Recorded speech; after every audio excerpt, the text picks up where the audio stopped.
Michael Jackson was a pedophile. But I have slept in the bed with many children. I sleep in the bed with all of them. When Macaulay Culkin were little, Kieran Culkin would sleep on this side, Macaulay Culkin's on this side, his sister's in there. We're all just jamming the bed. Michael Jackson was a pedophile. You know, you're a 44-year-old man now. What do you get out of this? What do you get out of this? Why can't you share your bed? The most loving thing to do is to share your A pedophile. And Jesus said to love the children and be like children. And he always surrounded himself with children. And that's how I was raised, to believe and to be like. Allegedly. Despite the seemingly damning facts against Jackson, including, but not limited to, dozens of erotica items recovered from his home, several of which contained imagery of non-adults, witnesses were reportedly pulled, articles that should have been evidence were deemed inadmissible, and eventually, Michael Jackson was acquitted of all charges. But you know this. Honestly, I think Michael Jackson knew he would get away with it. Not because his behavior was anything other than vile and disgusting, but because no matter how despicable his behavior, I think he always knew, even if he wasn't innocent, he would always be insulated. We tend to think that predators and abusers work alone, maniacally isolating themselves to devise their gross fantasies. But in reality, predation and abuse are sustained by the efforts of many. If perpetrators are not shielded by loved ones who can't seem to imagine them beyond their performance of loving son, gentle friend, or harmless brother. We know our brother, but Michael wouldn't do anything like that. They are idolized by exploitation enthusiasts who are actually less interested in protecting predators themselves, but in protecting the possibility of one day being able to prey on their own victims. If not them, male predators are cushioned by the women in their lives, who serve as abuse apologists and corruption concealers, all in the name of ride or die devotion. But you see, the Michael Jackson situation, that's a whole nother ballgame. Like, that is in a completely different stratosphere than the other alleged predators that I'll be mentioning today. For me to verbally smite him is a far greater offense than simply disrespecting the dead. Because despite the high likelihood of truth, to suggest that Michael Jackson, an icon who grew to fame under the oppressive authority of his own abuser, seemingly chose to repeat that pattern instead of destroy it, to suggest that Michael Jackson's voice, which remains the soundtrack of some of the world's fondest memories, is allegedly the same voice that pressured young boys into keeping the most awful of secrets, to suggest that Michael Jackson's star power, the same star power that has connected people from all walks of life under the trance of collective effervescence, is the same power that was more effective at seducing the legal system than any piece of physical evidence ever could. For me to say that is more than just a jab. That is a direct threat to a shared cultural life and probably your personal pursuit of happiness. But why is this our happiness? Out of all of the things and figures that could exist for our entertainment, and out of all of the possible rumors and allegations that people could make up, why are the recurring ones, the ones that are so egregious, we have to ignore facts, demonize the powerless, and submit to delirium in order to enjoy it? This is not just the world we're in. This is the world we've chosen. So what now? Now that we're in this age of discovery and there is a little bit more collective consciousness about the evils that rule the world, now that we're being forced to elucidate our illusions of safety, to shorten the distance in our imagination between us and them, to question the patterns in real life that darken these shadows, are we prepared to confront what and who we'll find in the light? Let's find out.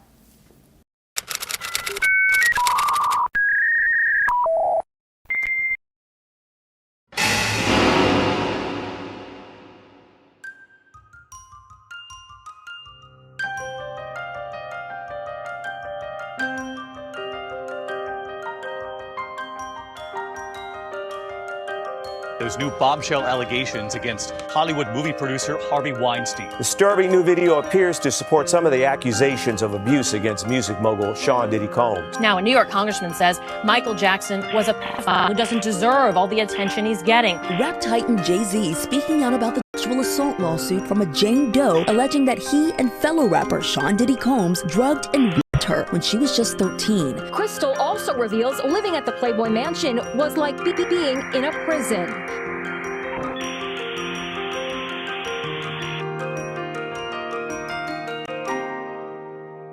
Damn, you're looking mad stressed right now. All right, because I know it's been a while since like a really long time, but can we just skip the whole... Hi everyone, welcome to this video. My name is T Noir. I'm a writer and cultural critic. I'm really happy you're here today. Now, even though some of you haven't seen me for a while, probably some of you never at all, I have been producing this work for the better half of a decade now, curating my online portfolio in an image of eloquence and gracefulness even, or at least that's how I like to remember it. But given the sensitivity of today's topic and my responsibility to protect my vulnerable and triggered viewers, I think that today, I think I'm just gonna be a And then after that, at the very end of this here epic production, please feel free to consume in doses if you need to.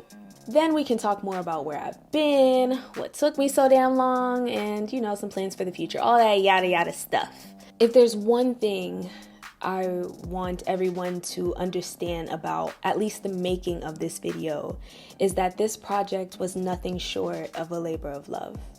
It was also a labor of rage and confusion and disgust and fear. But at least it's finally here. So without further ado, let's put some belt to ass.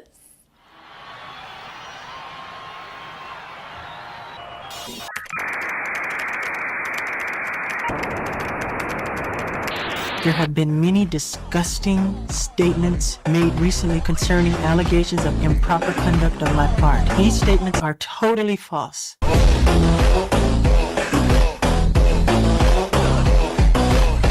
Regardless of what you believe, Michael Jackson's trial in both the courts and public opinion was a haunting example of even modern society's propensity for homophobia, especially as a tool of deflection. To be a victim of predation and also happen to be male immediately trivializes how people respond to your experience, as it will ultimately be consumed by the spectacle of gayness and consequently the denigration of femininity. In the documentary Leaving Neverland, as survivors Wade Robinson and James Safechuck bravely sat before a camera and retold their trauma through shaking voices and trembling hands, they were expectedly faced with challenges of legal retaliation, social vilification, but they were also met with an onslaught of interrogation about their sexuality. It's almost as though people were baiting these men into revealing that they identified with some form of queer expression so that it could be resolved that the abuse they experienced either made them gay or that they were gay all along. Therefore, they secretly enjoyed the abuse. We normalize harm by feminizing it. There's been a lot of conversation about why people like Usher or Justin Bieber, who in the early stages of their careers spent unnecessarily extended periods of time with Sean Diddy Combs, a man who is not only widely accused of being an abuser, but rumored to be indiscriminate of the genders he was abusing. People have been inquiring why Usher and Justin Bieber have never just explicitly come forward to say, yes, I saw and experienced ABC, or no, I did not see nor experience XYZ. Now, before I share my theory on why I think that is, let me just pause real quick. Yes, we need to take a pivot even this early because I cannot forfeit this point. I just can't do it. When the Surviving R. Kelly documentary came out, which was a limited series detailing the assault allegations of singer-songwriter R. Kelly, the main criticism I saw was, well, where were the parents? Why would you let your teenage daughter just run off with a grown man? Like, what kind of parent does that? And the same thing is said about Michael Jackson's time spent with them little boys. Like, why did the parents allow this grown adult this kind of unsupervised time with their child? That's valid. That is so, actually, let's hold space for that validity. But I also just wanted to highlight that we don't have nearly as much smoke for Usher's parents, who sent him to live with Diddy when he was 13. And we definitely don't have as much smoke for Justin Bieber's parents, who let their 15-year-old son spend 48 hours with Diddy as they partook in activities that Diddy said he, quote, can't really disclose. We also didn't have smoke for his parents when they allowed the media to turn him into a teenage symbol of lust, keeping him in spaces where grown-ass women felt comfortable enough to publicly move to him. Whole time he ain't even had facial hair yet. There's not as much smoke because at the end of the day, we got Usher the superstar, right? Justin Bieber the heartthrob. We can stomach these scenarios and willingly suppress our suspicions when it results in our entertainment, when it results in the splendor of fame.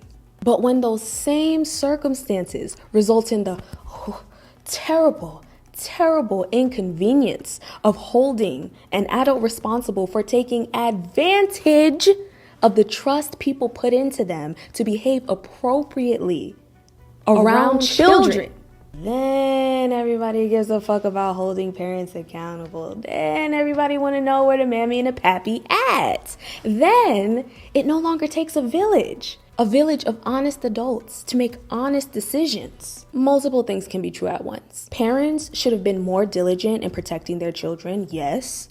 They should have never been willing to risk their children's safety for sake of stardom, yes. And pop culture only seems to take real issue in that if it results in us having to acknowledge that several of our beloved entertainment powerhouses are bad mind and nasty. And because we get so squirmish every time we have to hold these powerhouses accountable, that's also how we get parents who can rationalize putting their children in these precarious situations because they too belong to a fame-obsessed society that believes that a person being a celebrity somehow makes them incapable of inflicting harm. When these stories come out, the aim of people's anger is so telling. People would rather have unproductive discourse about who should have been around to prevent it than actually holding predators accountable for doing it. Parents should always protect their children to the very best of their ability. But we must understand this. Protective parents or not, predators know the safe space that they have in society. It's not just because parents aren't protecting their children enough, it's because society is protecting predators too much. But back to Usher and Justin Bieber. Yeah, so why have they never spoken up about what they saw or experienced? You know, my theory, the possibility that I leave open is that, so Diddy has always been rumored to be a fan of homoeroticism.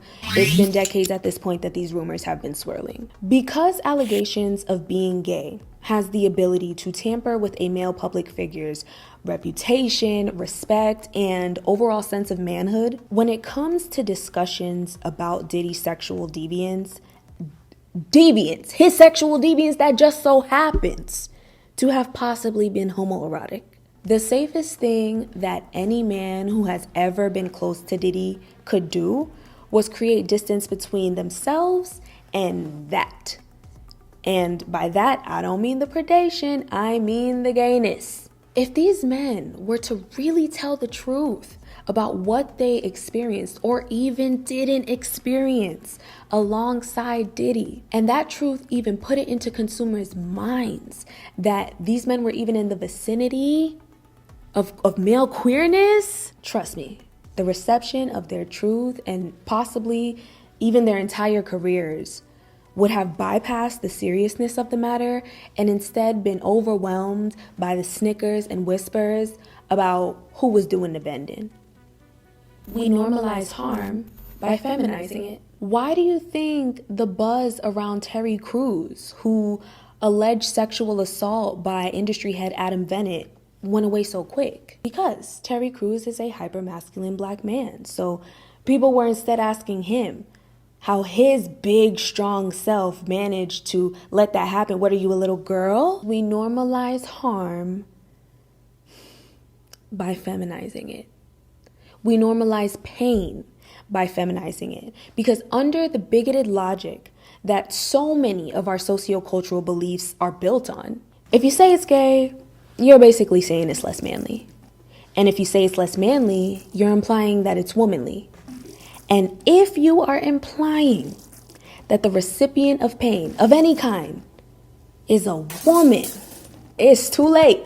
You have already been socialized to believe that somewhere out in the void, that pain can be deemed as righteous. Across several cultures, a girl is said to become a woman when she experiences one of the following: her first period, her first time giving birth to her first child. Anyone else curious as to why it's not when her brain fully matures? Or when she experiences her first true adult romance? Or maybe even when she becomes self-sufficient? Because, silly, those things don't inherently involve pain. Therefore, whatever painless product awaits her on the other side is rendered insignificant. You see, in homosocial male environments, boys and men experiencing pain is seen as a marker of strength or growth. But with women, it's different. The pain itself, or even the growth or strength that we develop as a result, that's not the rite of passage. What makes the pain of menstruation, the pain of intercourse, the pain of childbirth worth it is its capacity for male consumption or utility. From childhood, men are encouraged to view women's bodies as completely different from their own. Now, that's partially based off of the fact that cisgender male bodies are physically incapable of experiencing the same types of pain that cisgender female bodies do. But instead of encouraging values of compassion or even respect for what cis women's bodies go through, socially, men are encouraged to write women's pain off as hysteria. If pain is felt by a woman, it's no longer pain. It's eligible to be considered insanity. If you are a cis woman privileged enough to have or have ever had healthcare, you know that another thing considered as a rite of passage is that first pap smear. Pap smears, IUD insertions, endometrial biopsies, to name a few. The barbarism of gynecology is a direct result of male doctors' either dismissal of or disbelief in women's pain. Black women especially. You know, the father of gynecology, as they like to call him, James Marion Sims, he was the one brutally poking and prodding Black women's reproductive organs without regulation or anesthesia to develop the cruel science we know today as gynecology. So you see, social relations, politics, even fields of medicine are actively writing a behavioral script on the canvas of women's bodies. It promotes a tolerance for women's pain that completely disregards our capacity to feel, our capacity to be uncomfortable, our capacity to be human.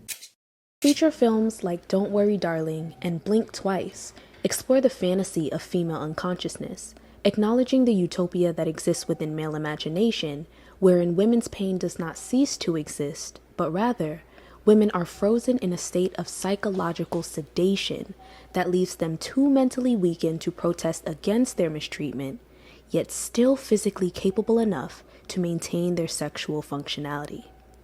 This allows men, notably of the wealthy and powerful variety, to preserve and enjoy women's pain without obstacle.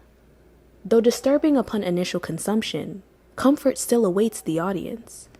There is catharsis in a movie's imaginative dissonance, relief in its ability to simply end. I would argue that herein lies the ultimate denial. For where there is fiction, there is fantasy. And where there is money and power, fantasy can always be fulfilled.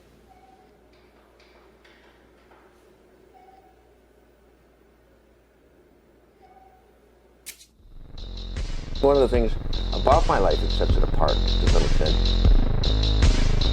is that there's never been any hypocrisy in it.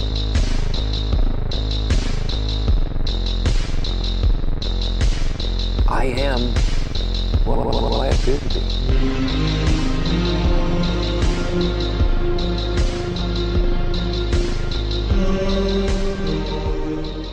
Hugh Hefner was the founder and editor-in-chief of Playboy magazine and the proprietor of the infamous Playboy Mansion. Hefner professed that one of his goals was to be remembered as someone who played some positive part in changing the social sexual values of his time.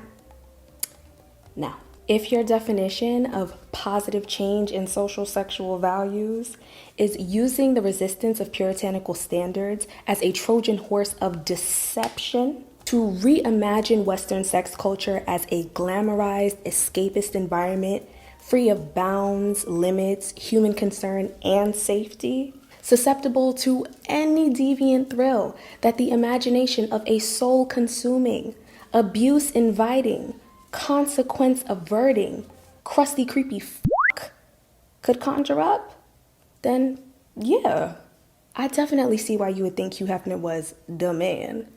Very similar to how people discuss Michael Jackson's Neverland home, the Playboy Mansion was a site made to stun. Entering there was like entering a whole new universe. It was adventurous with full-size courts and arcades. It was exotic with animals and zoos on the property. And even in the 60s, with Hefner's defiance of Jim Crow laws by allowing black and white people to mingle at his parties, the Playboy Mansion was truly made to feel like the rules and laws that existed for the rest of the world ceased to exist the moment one entered through those Playboy gates. This otherworldliness was understandably charming at first, but it quickly revealed itself to be forewarning of the terrible things that could be born from the mind of a man drunk on affluence and high on power. Based on accounts made by previous workers of the mansion and other Playboy establishments, at Playboy, suicides were eerily rationalized. Druggings were conveniently justified. And assault was sustained as a sort of artifactual feature at Playboy, offered mostly to powerful male visitors to embrace as memorabilia of their time spent in the lawless utopia of a Playboy establishment. The aspirational appeal of Hugh Hefner's reign has helped pop culture establish sexual violence against women as something that men can earn by way of being famous or wealthy. So you tell me, at what net worth can a man afford the right to desecrate a woman's body? No, seriously, what's the price point? Tell me the exact dollar amount of which one can buy the right to use sexuality, not as a tool of pleasure, not as a tool of desire, but of destruction. It's easy to think that Playboy's lasting power was just a mirror of the prosperity of Hugh Hefner. You know, a man whose controversy rarely met consequence, who was always aging but seemingly never dying.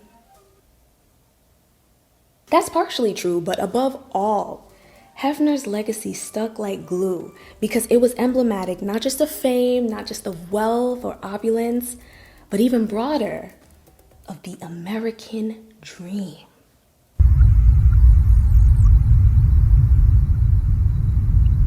My life has been so intimately interconnected in such a public way with the great guilts of American Puritanism. I found her lying on the American flag. She shot herself in the head. And there was a large wall. On this wall were all these different pictures and clippings, and at the top of this mural of hers was Hugh Hefner is the devil. And I think that in a very real way, I escaped into romantic dreams and fantasies as a kind of the equivalent of love. I think I definitely thought I was in love with Hef, but it was very Stockholm Syndrome. When you would go out with Hef, he's taking all kinds of naked pictures of these women when we're wasted out of our mind. Something that was always lingering in the back of my mind, I think since the very beginning, was that if I left, there was just this mountain of revenge porn just waiting to come out. I think most of my life has been a search and a quest for that perfect world. I woke up with him on top of me. He was naked and my pants were off. I thought that I was having a nightmare. This old man with his mouth gaping open was a real thing. He was a real person. It was Hefner. He looked like Satan. He looked like Satan. He just looked so, just a creep. Just a creep. Hugh Hefner died at 91 years old. Throughout the majority of his adult life, he was able to facilitate and accommodate the exploitation and degradation of countless women without ever being brought to justice for it. So even if what I say today was making waves in the public forum while he was still alive, like even if there was, let's say, an Epstein-esque media storm, but for Hefner, I still don't believe he would have met his reckoning. Because at the tender age of 90 plus, Hugh Hefner would have been able to fall back on what I like to call paternalistic absolution, aka the grandpappy pity, which is when predatory men get to an elder age and due to the natural deterioration of their physical strength, which makes them less of a physical threat, everybody's like, oh, this poor old man, oh my gosh, he's just so old and frail. He'll faster choke on his applesauce before he can hurt you. Hugh Hefner's not the only one. Pop culture has done the same thing for his bestie Bill Cosby, Harvey Weinstein, even Diddy, sitting up in that courtroom, looking like the stress of that trial was gonna take him any day. It was all to play into the grandpappy pity. You're not fooling me. Hear me, and hear me good. I don't care that Bill Cosby had to spend some of his dwindling years behind bars. He should have known that adult diapers and detainment didn't go together 30 years ago, when he was publicly describing his use of substances to bend women to his sexual will. The same way that I don't care that prison has accelerated Harvey Weinstein's aging to the point where he is asking to speak to the front desk.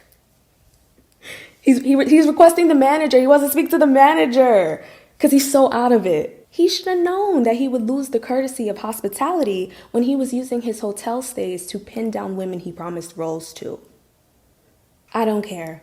I do not care because paternalism is not absolution. Old age is not absolution. Y'all already know under my regime, men get cut no slack regardless, but just because they old? Girl, in the words of the great prophetess Hoochie God, don't be feeling sorry for no man where I can motherfucking see it. You bitches need to tighten up, and I mean today. Because you see, the thing about Weinstein, Cosby, they weren't always old and senile. Hugh Hefner especially, right? He didn't spend his whole life at 90. He was also once 80, 70, 60, 50, 40, facilitating and accommodating the exploitation of women. These men should not be allowed to grow old and die comfortably after they've drained the life forces of young women for decades on end. No, that cannot run. And you know, as I'm saying this, right, and I'm picturing the majority of my audience nodding in agreement, I bet if I went outside right now and I took a survey and I asked people, if they had the opportunity to stop Hugh Hefner before he scouted a 22-year-old Kendra Wilkinson to live with him, or any ridiculously young and vulnerable blonde woman to be his glamorized concubine, if they could intervene before a 24-year-old Elvis met a 14-year-old Priscilla Presley, or before a 38-year-old Renee Angelil met a 12-year-old Celine Dion, if they could stop that, would they? I would like to think that most would say yes. Or in the very least, if it was laid out so plainly, so clearly, they would at least have more suspicions. So why don't we have more questions for Jay-Z?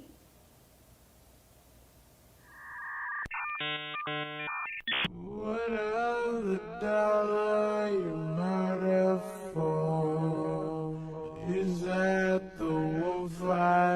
for your soul.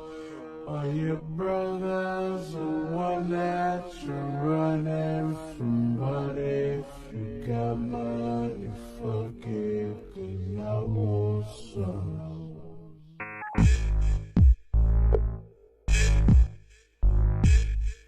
My last YouTube video was titled Cash Grab Carter, a parasocial introspection. Lord! On a personal note, I am so proud of myself for making that video, like, oh my goodness. On a vindicated and maybe a little self-aggrandizing note, I'm also really happy that so many of my theories are being proven correct right before our very eyes, but it wasn't easy. In that video, I had a little bit of heat for Jay-Z, like, truly just a touch, because we had far more important and interesting ground to cover.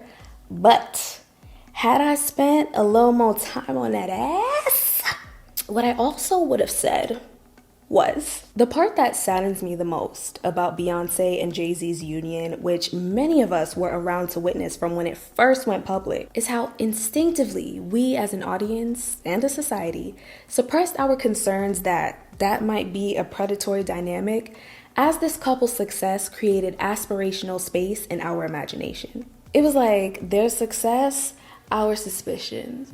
Just incredible to analyze in retrospect. The Carters have been married for over 10 years now, and it's safe to say that pop culture has become addicted to the wealth spectacle of this union. They trended for days when they shot a music video in the Louvre. They earned a spot in Black excellence mood boards across the world when they appeared in a Tiffany Diamonds campaign, and so on and so forth, making it so that if and when you criticize this union, even if, and you can trust me on this, even if credibly, apologists will not concede without reminding you that no matter what you talking about, at least this couple is worth over 1 billion United States dollars, and you're not.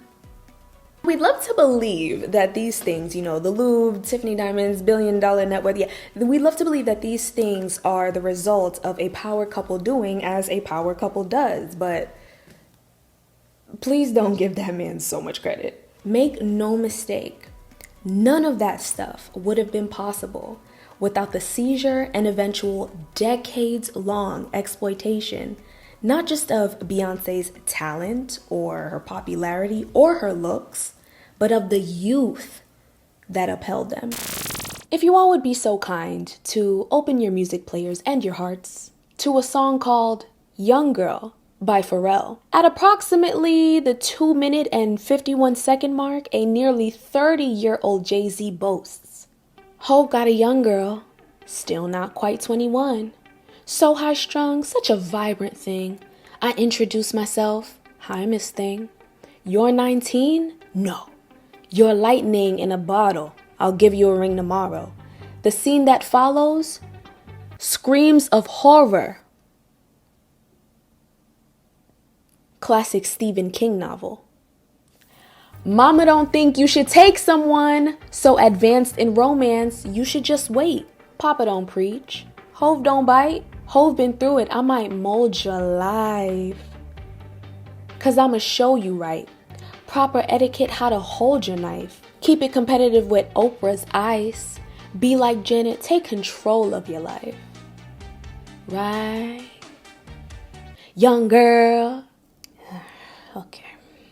You see, what people like to write off as conspiracy, because, you know, even just the fact that I'm saying this, I'm the one that's cuckoo for Cocoa Puffs. So what people like to write off as conspiracy can almost always be decoded by a far simpler, yet incredibly more uncomfortable truth. Even if Beyoncé was and continues to be perfectly okay with how her union with Jay-Z turned out, questionable age gap and all, it doesn't change the fact that there was labor placed on her youth to exist not just as an era in her life, as it should have been, but also as a tool to uphold the grandeur of a marital institution that benefits her less.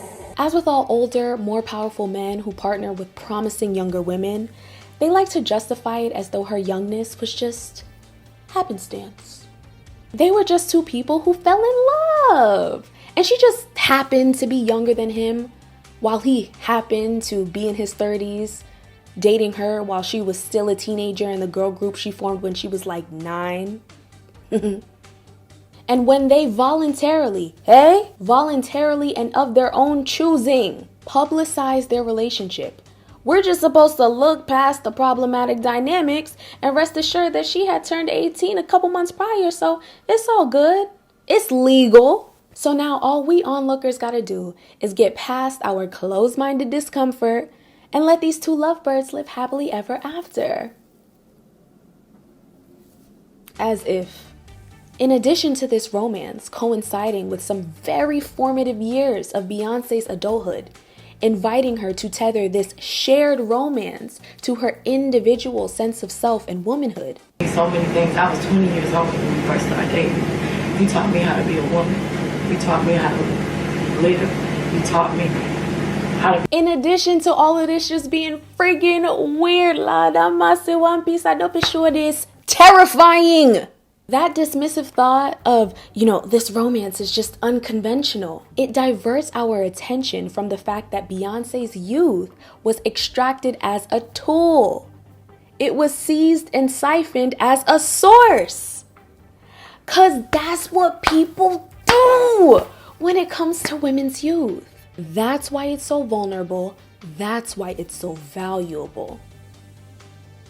That's also why they call it the fountain of youth, because it can serve a multitude of people for a multitude of reasons. Some people go to the fountain to drink, some to bathe, some to cast their wishes and sins. The fountain serves everyone, and the fountain is everlasting. It never stops, even though it should. Youth is supposed to be a mere stage in life, one that comes and goes, not something to be clung to and preserved or bled dry.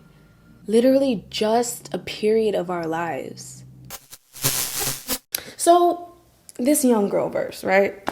Even if we want to say that this verse is not about Beyoncé, though we can credibly assume that it is, but let's just say that it's not. What's so damning about this verse is Jay-Z used his, 30, 40 seconds of airtime to obviously talk about his attraction to a younger woman. And now this is the real kicker.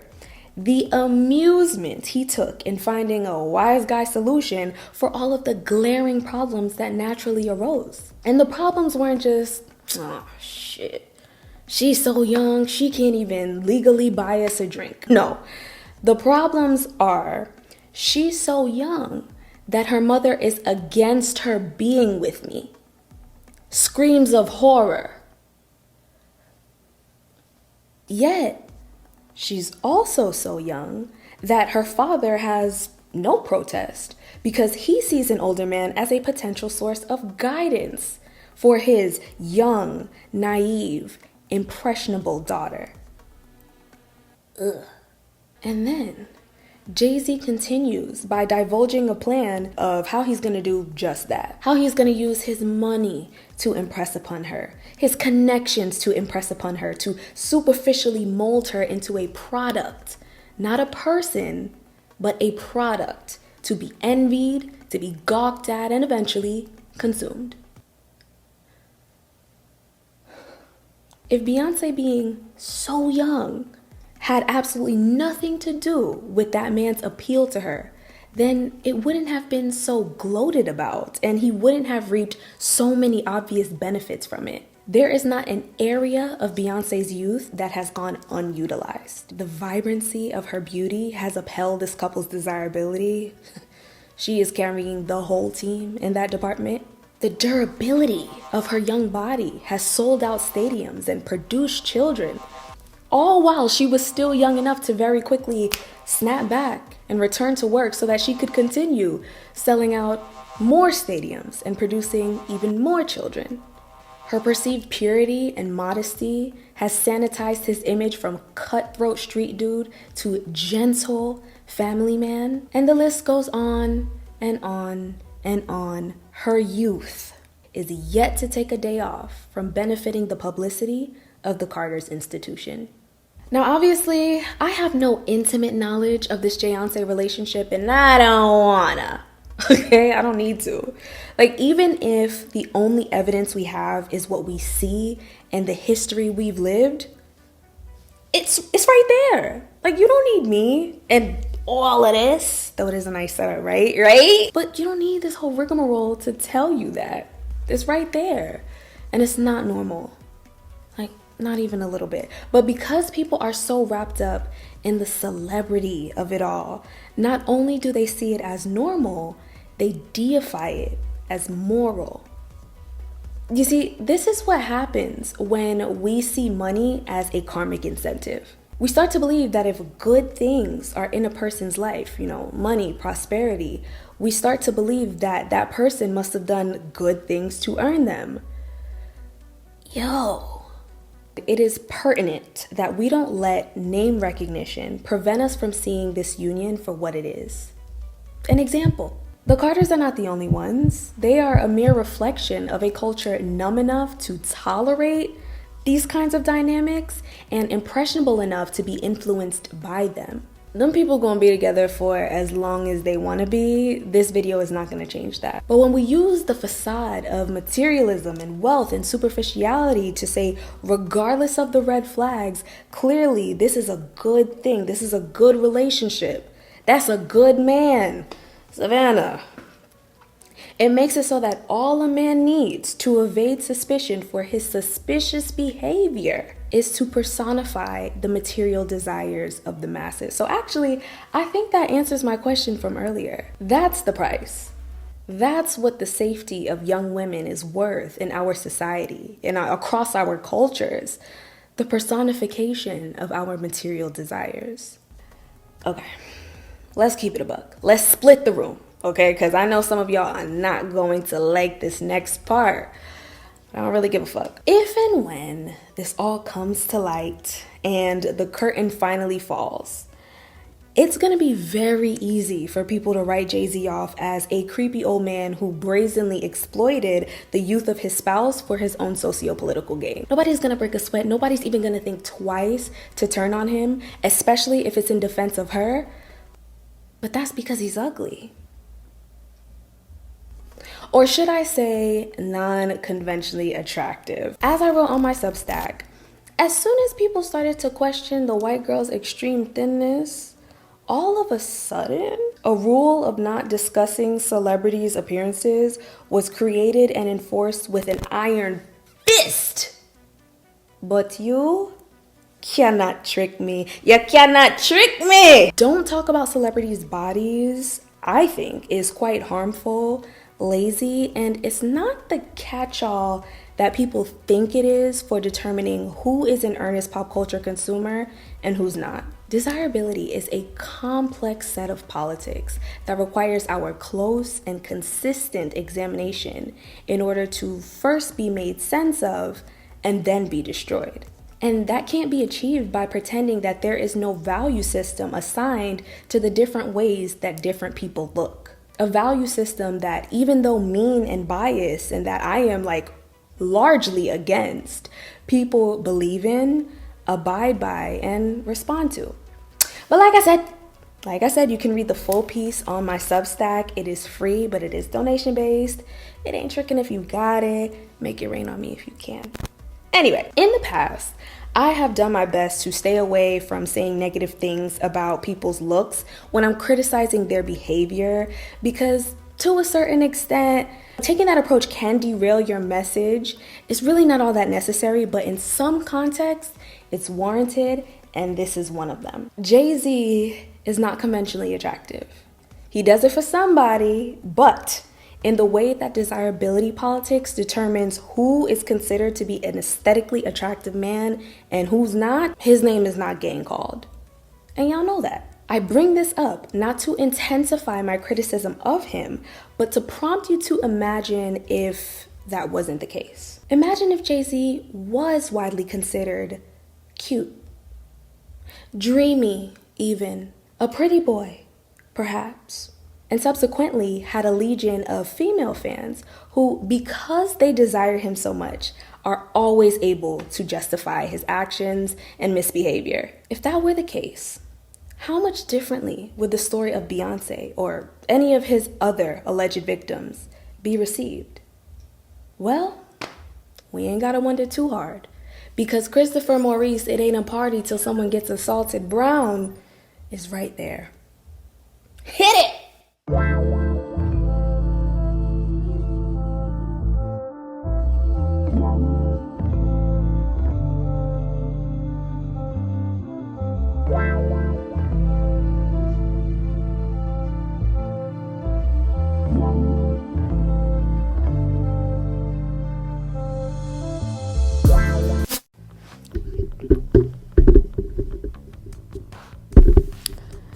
A few months ago, I'm sorry, I'm about to cut up in this chapter, so I just had to get a quick little giggle out because anyway, a few months ago I was watching Meagan Thee Stallion's In Her Words documentary. It's a self-narrated work that most notably documented how she navigated majorly traumatic events in the public eye, such as the death of her mother and, of course, being shot by Tory Lanez. And guess who y'all not gonna believe who I saw on the offense talking about some free Tory. YS, a Mr. Christopher Maurice Pretty Boy Brown, of course. Now, I already know Chris Brown draws get wet every time the topic of violence against women gets brought up. So I wasn't really surprised to see him talking about some free Tory, but the conversations that arose following his alliance with Tory Lanez helped me put language to a very twisted truth. Predation is, in part, fortified by men who defend abusers, not because they genuinely believe the accused didn't do what they're accused of, but because they want to protect their own right to abuse others. Innocent until proven guilty. The media just wants to keep a black man down there. These men do not give a fuck about no miscarriage of justice. In fact, they rely on the justice system to be so convoluted that it supports their hazy, twisted definitions of fun and parties and consent. Tory Lanez is in prison right now, and he is not scheduled to see a release until the latter years of this decade. So likely a few more years will pass before we know for sure what will be made of his career post-incarceration. But Chris Brown's appearance in Meagan Thee Stallion's documentary, while brief, it offers an alternative scenario of what Tory Lanez's story could have been.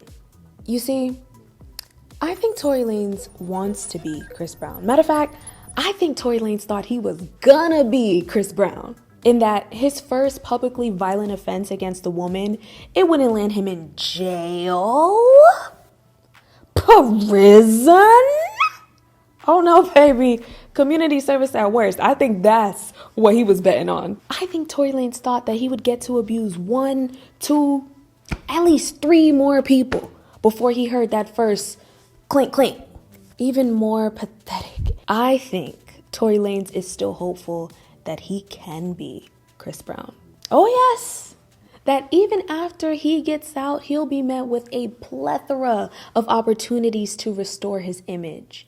And his legacy of publicized abuse of a black woman, which should be a stain of shame, will still manage to sustain his relevance long after its expiration date. Because Chris Brown is considered quote-unquote attractive due to his light skin, his loose hair, I'm almost certain he be putting a perm in that shit, and small facial features, and he sings, and he dances, Chris Brown has attracted a very loyal female audience. And while that benefits him monetarily, and I could only assume also promiscuously, homosocially, you know, as he's perceived by other men, Chris Brown is just another lanky light skin. Minus the money. Other men don't really have much reason to respect nor fear Chris Brown in the westernized masculinity hierarchy. Or at least, that's how it looks. So when you ask yourself, why does a man who has money, fame, and female attention in abundance continue to be this bad? Just bad. Can't take his ass nowhere without something breaking. I believe it's because Chris Brown feels the need to offset the perceived femininity he couldn't choose for himself with masculinity that he can. Be it through tattoos, drug use, or literal violence, oftentimes against women or perceived feminine figures. Chris Brown has been manufacturing his masculinity for about as long as we've known him, and his privilege of desirability has met him with applause every time he does. So from the outside looking in, it seems like men like Chris Brown are in this perpetual tug of war.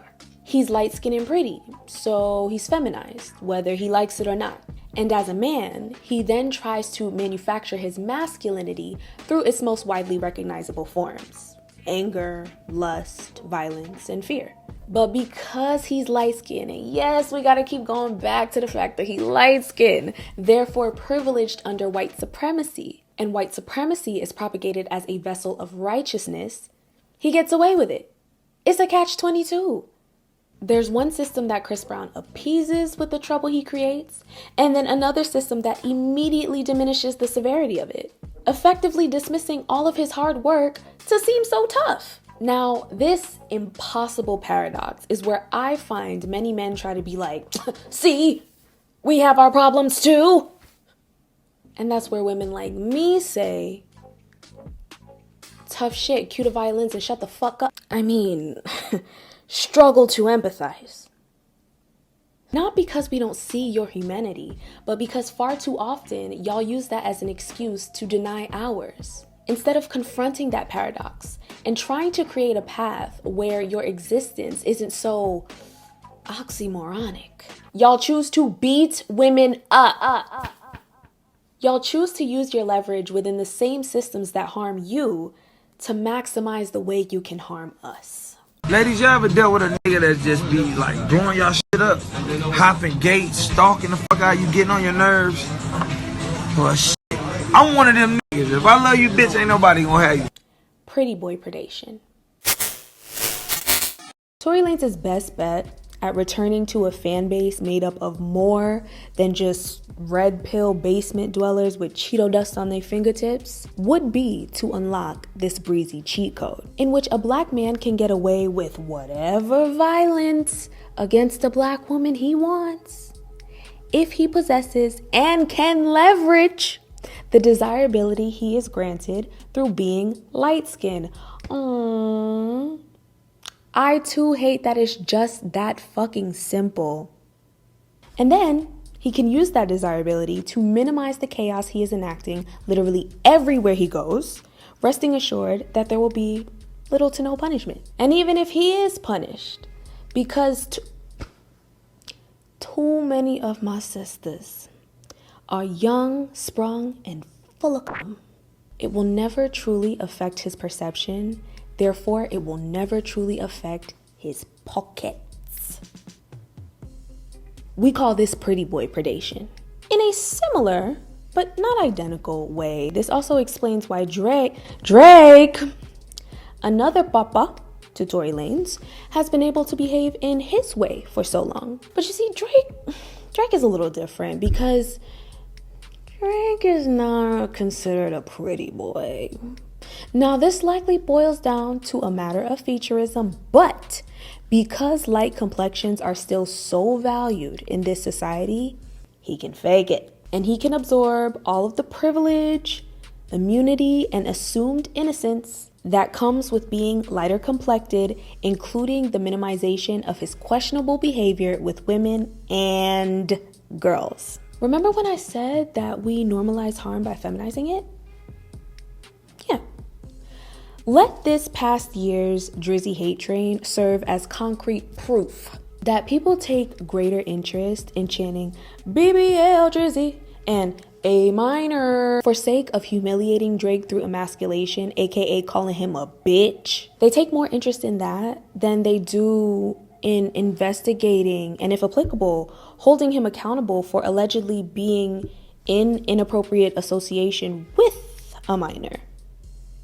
Cause I don't know if y'all caught this, but Kendrick Lamar being at the Super Bowl two-stepping in some flare pants at Drake's expense or not. What Drake has been accused of, that shit's not right. Whatever Drake allegedly did to warrant those A minor allegations, that shit's not right. But I feel like we missed that part because y'all were too busy trying to figure out if he had liposuction or not.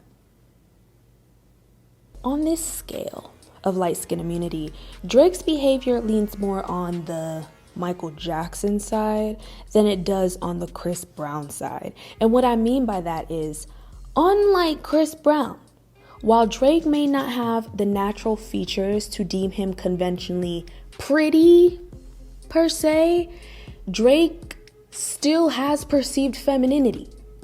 And this is by way of, again, his light skin and meticulous grooming. And this translates to perceived harmlessness, just like Michael Jackson. At the height of the allegations against him, if Michael Jackson was any darker than the lily white skin that we knew him with, if his hair was still given afro, or hell, even Jerry curl, instead of that Dominican blowout situation that he had going on, and his nose was still giving monoracial Negro instead of corpse bride couture, do you really think that the court of law and public opinion would have had such a hard time believing that he was capable of the things he was accused of? If Michael Jackson looked like, let's say, Shannon Sharp, do you think? Of course not. Of course not. Matter of fact, it wouldn't have even made it that far, because if Michael Jackson looked like Shannon Sharp, he wouldn't have even ascended to that level of superstardom to begin with. Split the room. Split the room. Colorism, femininity, thin supremacy, which Chris Brown, Michael Jackson, and Drake either meet or have aspired to, are all conduits of white supremacy. And white supremacy is forcefully propagated as the template of righteousness. That's why so much fuck shit happens under the cover of it. Colorism is everywhere. And for Black people especially, it has made a home in our subconsciouses, and it directly influences the disgust we are willing to quell, the deceit we are able to ignore, and the horror we will divert our eyes from, because colorism and all other politics of desirability rooted in white supremacy make it normal for us to have a stronger allegiance to beauty than we do human safety. When you combine a person's wealth, power, and public favor with desirability, so like, okay, when a nigga is rich, when a nigga got motion, and he cute, it makes yet another way for very awful people to keep their victims in an inescapable matrix. This is exactly why Chris Brown is roaming free. Like, exactly why. With his chest held high.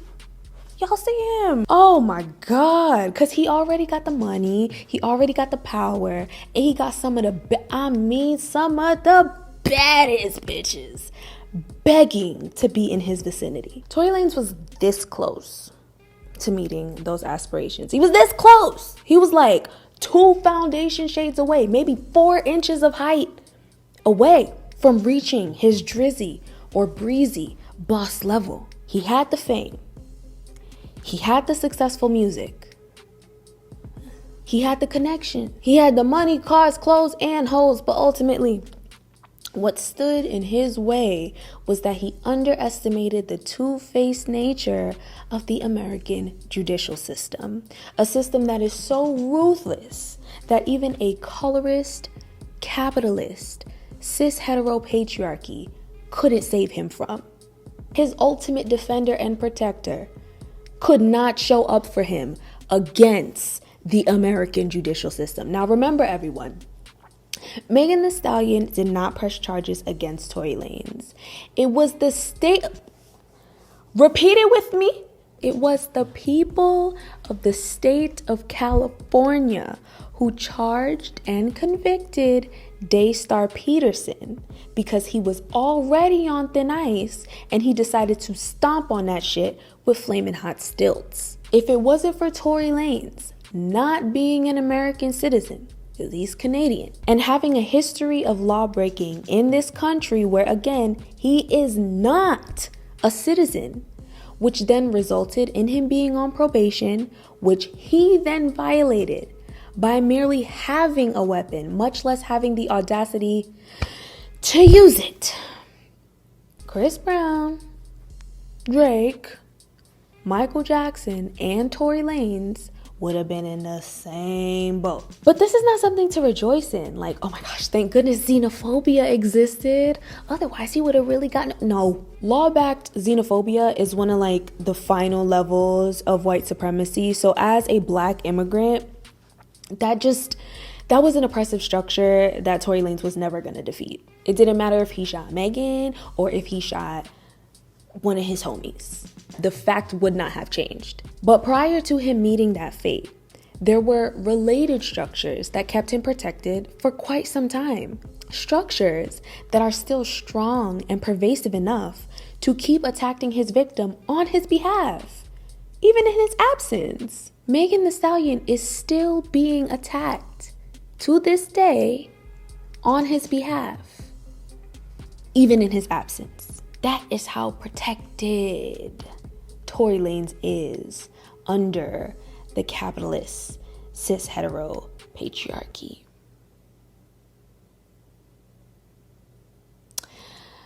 We're having fun today, aren't we? I know I sure am. Hanging these men out to dry for their bad behavior. Sorry, it's just that ever since I was a little girl, I knew that this was the life I wanted to lead. Dreams really do come true, if you believe. But let's not lose the plot. We are still here to advocate for who this misbehavior is affecting the worst. The patriarchy loves men. It's right there in the definition. But, and please hear me good, it has no clue how to love men if it cannot first hate women. And we need to get into that. When does one register that one is a woman? I wonder. Does she become a woman when she becomes responsible? Does she become a woman when she falls in love? Does she become a woman from a girl to a woman when she goes through pain? As a woman, the patriarchy be feeling like an immovable force. Oof.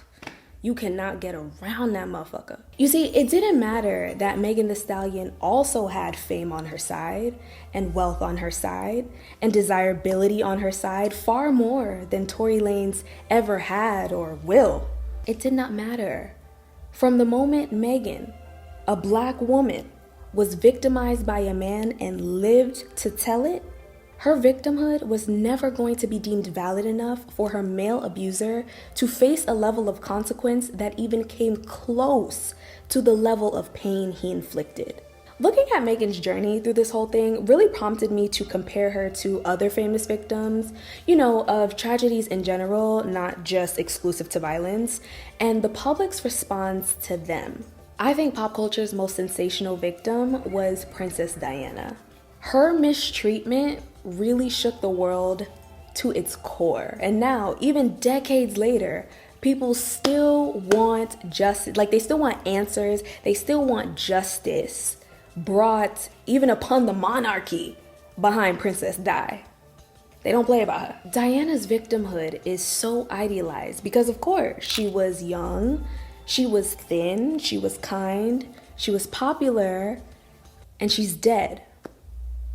She's dead. That's why she's the ideal victim. Just like Aaliyah, she didn't live long enough for the abuse that could have derailed her to be shaken off by age or newfound success or even a newfound family. Also, because Princess Diana was able to die with her purity, you see those same markers of desirability, beauty, femininity, thinness, those could have and would have quickly been spun as weaponry had she lived long enough to use them. Tina Brown, author of the Diana Chronicles, writes, "When pop culture's princesses are virgins, the press treats their sexuality as unthreatening. They are hot, but not in a scary way. They don't know what they're doing. They are safe to want. But if they begin to wield their sexuality knowingly, everything changes. And their relationship with the public changes too. The big question with Diana, the question on the cover of the Diana Chronicles, how much of it did she do on purpose? Was she the people's princess who electrified the world with her beauty and humanitarian missions? Or was she a manipulative, media-savvy neurotic who nearly brought down the monarchy? What a swift switch up. I'm almost dizzy. The story goes that Diana married Charles as a virgin. She had 2 children by him. She was publicly betrayed by him. And then she died without ever having married again or having more children, which means she died without having made an undeniable declaration that she was fucking somebody else. Even though we know she was, like, good girl forgets her things, yes, but there's no proof, you know? There's no marriage certificate. There's no pictures of a pregnant belly with baby number 3. So it's like, do we know? Right. During the Diddy trial, I was reminded of this part of the video, which was originally written in like early 2024. Y'all, I've been at this for a minute. And it was baffling to see this exact thing play out as a very pregnant Cassie took the stand to testify. I saw how that enraged people, mostly men. It's almost as if they wanted to say, the audacity. The audacity of this woman to sit opposite of a man who she claims abused her and nearly destroyed her. Yet, she still managed to go out and get married. A marriage of love, BT dubs, right? Oh, she's so hurt and traumatized, yet she managed to lay down and get pregnant not once, not twice, but at least 3 times post-abuse. It's like they wanted to say, the audacity of Cassie to reclaim her sexuality, her autonomy, her joy, the audacity of Cassie to not be dead. That's what it really is. That's what they really wanted to say. Cassie experienced all these horrible things at the hands of this horrible man. And even though he allegedly got 10 years worth of abusive gratification from it, draining her life force bit by bit, she's still here. Yeah. She's still alive. In fact, she's full of life. Her own, and at the time, one growing inside her. And you niggas hate it. That's why you mad? That's why you sad. I know it. But hey, look. Ain't no use in shedding tears around me, because you know I'ma just drink them. As history has summarized it, Princess Diana was white, she was pristine, she was prude, and she was practically virginal. And the symbolism of her death, it was neat. Yeah, tied up in a bow, Shakespearean almost. It was tragic and sorrowful, but with nothing left behind to really blame her for. Princess Diana was the quintessential virgin sacrifice of modern day. Unfortunately, that's the type of victimhood that the patriarchy teaches us to trust. That's the type of victimhood that's romanticized, that they'll entertain when there are attempts to seek justice, even if no justice will ever come, all to make sure that the only types of victims we believe are the dead virgins. How many adult dead virgins do you know? All right. Someone like Meagan Thee Stallion, her victimhood was invalidated because she defies all of those standards. Aside from her obviously not being white, aside from her not being a virgin, she also got the nerve to be forthcoming about her sexual autonomy. And that autonomy was exercised through a previously consensual, yet questionable, relationship with her abuser. You see, this is where it gets tricky, even where it shouldn't. The same way there is a concerted effort to make us believe that if you are not a dead virgin, you are not a real victim, there has also been a concerted effort to make us believe that if you are not a barbaric, bloodlusting, nighttime crawling stranger, you can't be a real predator. This narrowing of our understanding makes it so that we visualize our social environment through extremes and binaries, ensuring that any sort of complication or complexity in an accusation defaults it as a lie. Oh, you knew him? Your accusations can't be true. You trusted him? Can't be true. You had a relationship with him before, during, or even after the abuse? Oh, that could never be true. Meagan Thee Stallion is the type of victim that they demonize because Meagan Thee Stallion is the type of victim that most women are. That's the type of victim that Pam Grier was when... Okay, how do I say this? Y'all gonna have to work with me, okay? That's the type of victim that Pam Grier was when she feared for her fertility as a result of Richard Pryor sneakily dipping his in prior to with her.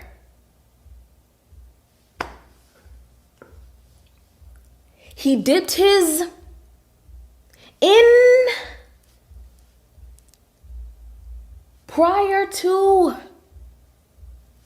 in her. Okay? That's the type of victim Halle Berry was when she became deaf in one ear as a result of being abused, allegedly, by Wesley Snipes. That's the type of victim FKA Twigs was when Shia LaBeouf knowingly infected her with an STI, per her previous claims.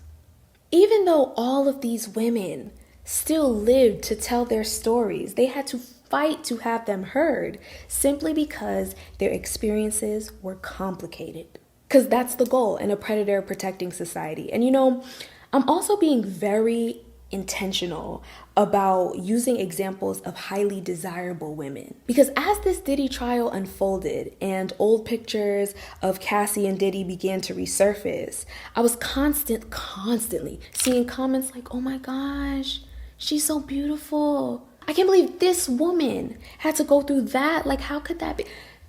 This is why my blood boils behind this shit. Because it's like, what's your pick? Where do y'all really stand? Is it difficult to believe victims that are too pretty because you just can't fathom why anyone would want to hurt such a pretty little thing? Or is it difficult to believe victims who aren't conventionally attractive enough because you can't imagine wanting to be in any kind of contact with them? Do you see how quickly we are trained to invite skepticism and disbelief in these situations? And how no matter which way you flip it, a predator is protected? Now ask yourself this. If people from the outside looking in can't even stabilize their own logic as spectators, imagine the internal doubt and questioning of reality that victims face.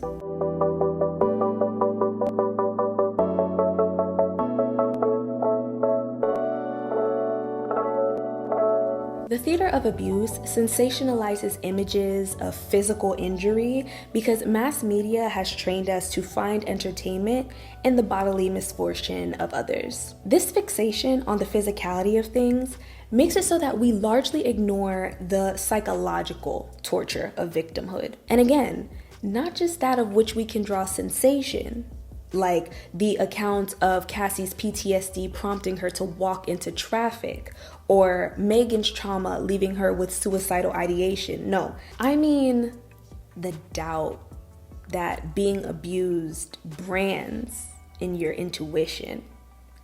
The questioning of everyone and everything, including your own sense of self and mortality. The reckoning with an overwhelming sense of physical, emotional, even spiritual weakness that not even faith in a higher power can deliver you from. I'm talking that type of pain. Do you know that kind of pain? I pray you never find out. The book of the hour that I finished about 8 months ago, 10 months ago. I told y'all I've been at this for a while. Whose meticulous narration inspired me to run toward the complication of this here video. It's called Catch and Kill, Lies, Spies, and a Conspiracy to Protect Predators by Ronan Farrow. In terms of structure, the book had it all. Okay, a cinematic unfolding, gripping descriptions. Ooh, my blood pressure hated to see that book coming. Now, obviously, as a survivor myself, just about all accounts in that book were liable to play Guitar Hero with my heartstrings. But I found that the most emotional part for me was actually the victims' accounts of a dream demolished. Beyond being survivors of something so horrific, at their core, these were women who had dreams, goals, ambitions, and they worked their asses off to go after them, just as we're told to. They did the work. Many of them having pursued higher education, built tenure in their fields, networked and worked their way into rooms with the right people, just as we're told to do. And for those who may have been religious, I'm sure, they kept sweet, they prayed, they obeyed, they did everything right. And then, because a man with a high salary and an even higher authority placed his horniness over her humanity, with one undoing of a zipper, one invite up to a hotel room, every bit of planning, preparation, even prayer that these women used to build their lives vanished. So not only were they left with the trauma of the physical attack, the hair loss, the stress-induced health complications, the involuntary paralysis at the mere thought of being in any sexual environment, whether consensual or not. We go through too much. They were also left with ruined reputations, disgraced careers, and demolished dreams. What do you say to that? What do you say to a person when the weapons formed against them actually do prosper? When their life crumbles at the hands of a mortal man with nothing more than predation and patriarchy in his back pocket? I'll tell you what happens. The scorn that should be reserved for the abuser is somehow ricocheted back to the victim, placing her discernment on trial, surprisingly, oftentimes by other women. No matter the devastation of these stories, some women will hear them and still struggle to empathize because misogyny is a messy ass hoe. As with all oppression, it creates impossible scenarios for a targeted group to thrive, but it preserves a fickle reward system for those who are willing to take on the labor of attempting to outsmart it. This is by design. We see it in racism, we see it in capitalism, we see it in misogyny, and more acutely, we see it with the threat of predation. Now, as a coping mechanism, some women take pride in what they think is the evasion of victimhood. They are comforted by the misled belief that it was their intelligence or hypervigilance that has protected them from being victimized by men. And in that delusion, they quietly brew a disdain for other women who weren't as clever as them. I hope the girls hear me when I say, until it is fully eradicated, as a woman in this world, oppression will always find its way to you, even if it has to get a little creative. Oppression doesn't avoid you because you're smart or you're strong or you're quick. No. And thinking that through exceptionalism you have evaded misogyny and parading awards like money or endearment by men as proof that you have leaves you more susceptible to the delusion that the systems that clearly hate every other woman somehow favors you, and therefore is where you should place your allegiance. I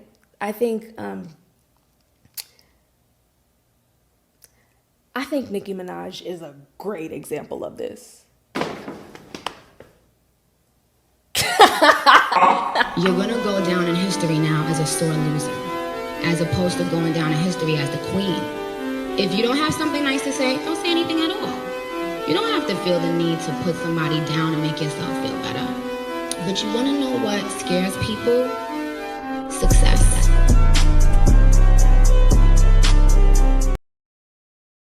So a few summers ago, when rumors began to swirl that Nicki Minaj was no longer with her husband Kenneth Petty, who is accused of raping a then 17-year-old Jennifer Hough in 1994, my finger damn near punctured the phone screen with how fast I was scrambling to put Pink Friday back in my library because I desperately wanted to believe that Nicki Minaj potentially ending her marriage with an accused predator absolved her from her role in the Predation pyramid.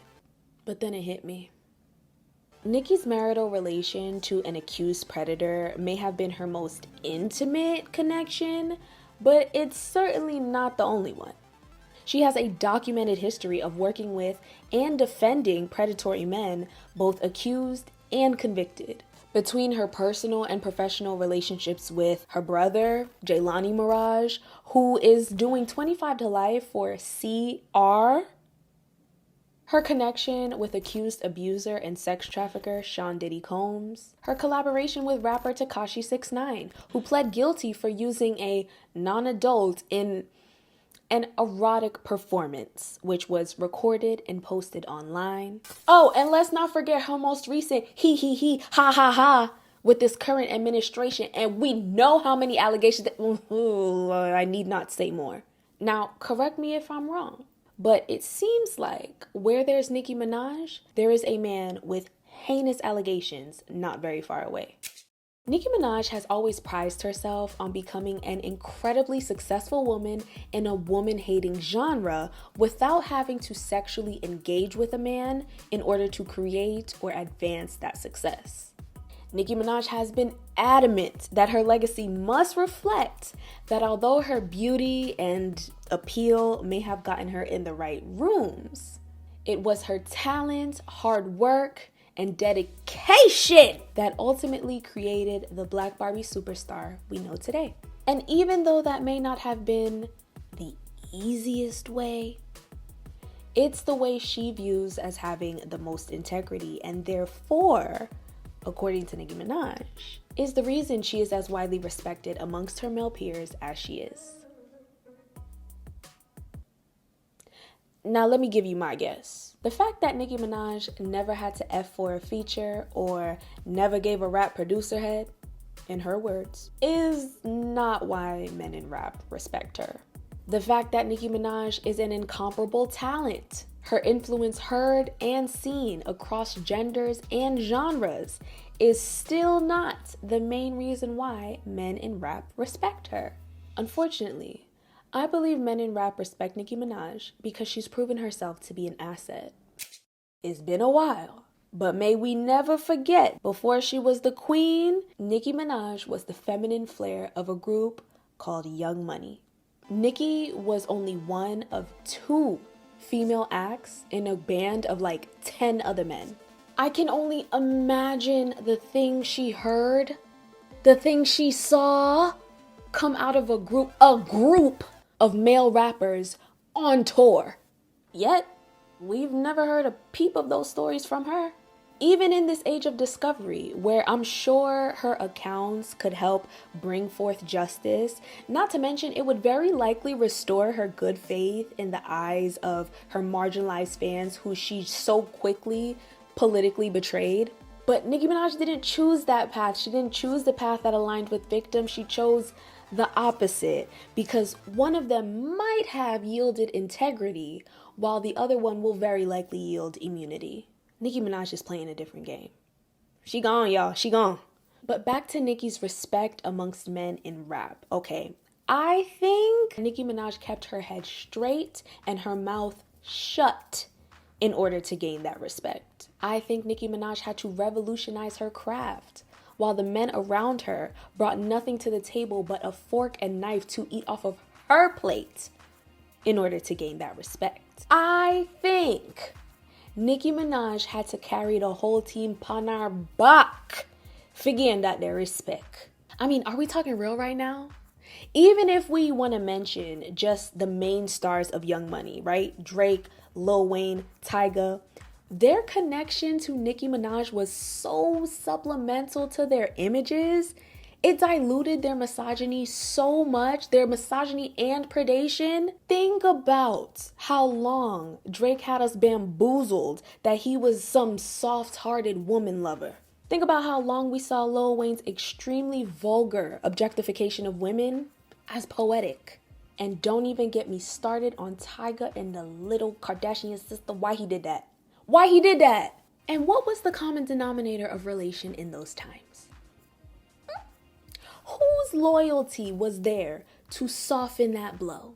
And how did their images similarly supplement hers in return? How did these men do for Nicki what Nicki did for them? Quickly.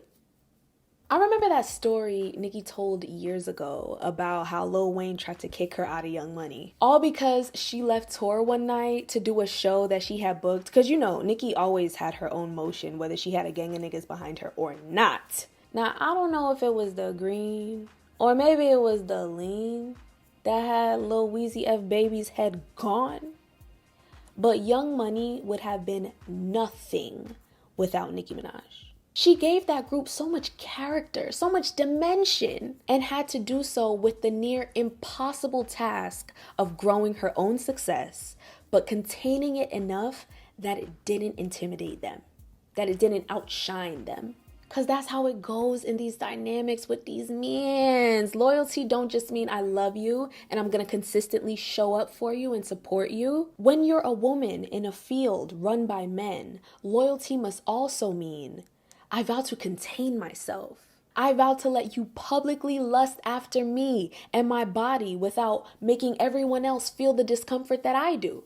I vow to always leave room for your ego, even if that means it stifles my talent. I vow to quell my own ambitions if they compete with yours. I vow to suppress my ethics if they don't agree with yours. I will shut my mouth. I will divert my eyes, because when a woman knows in her heart of hearts that she is light years ahead of the men in her field, we are aware that if the men in our industries don't see us as assets, they will see us as threats. And everything that we've sacrificed thus far could be erased in an instant if we don't he and ha ha ha and remember I have boobs. Oh, I'm so tired. So, if we can understand that Nicki Minaj had to possess impeccable skill and strategy in order to thrive in such an environment that, by her admission, underestimated and devalued her for far too long, we unavoidably acknowledge that Nicki Minaj was in an environment that underestimates and devalues women in general. There was always proof to that before, but that's pretty much a one-to-one right there. Just off the strength that Nicki Minaj has experienced that adversity firsthand, and she knows how actually difficult it is to succeed, she would extend compassion to the women whose journeys to success didn't exactly mirror hers. Ideally, Nicki Minaj would take pride in the knowledge that she is so great.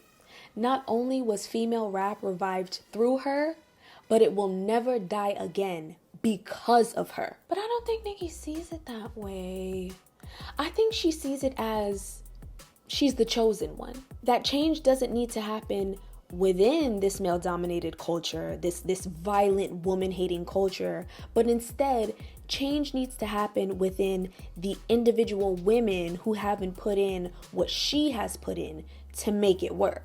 To me, Nicki Minaj has seemed more attracted to assuming the power these men once had over her instead of trying to put an end to that imbalance altogether.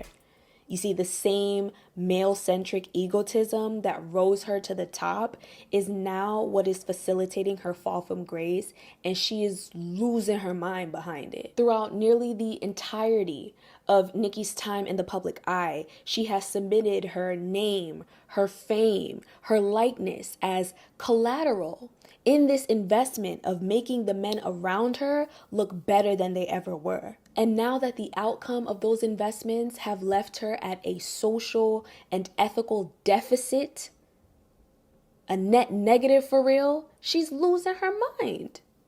Nicki Minaj's gender identity, which she seems to love so much. She seems to love being a woman so much, a hyper feminine one at that, so much.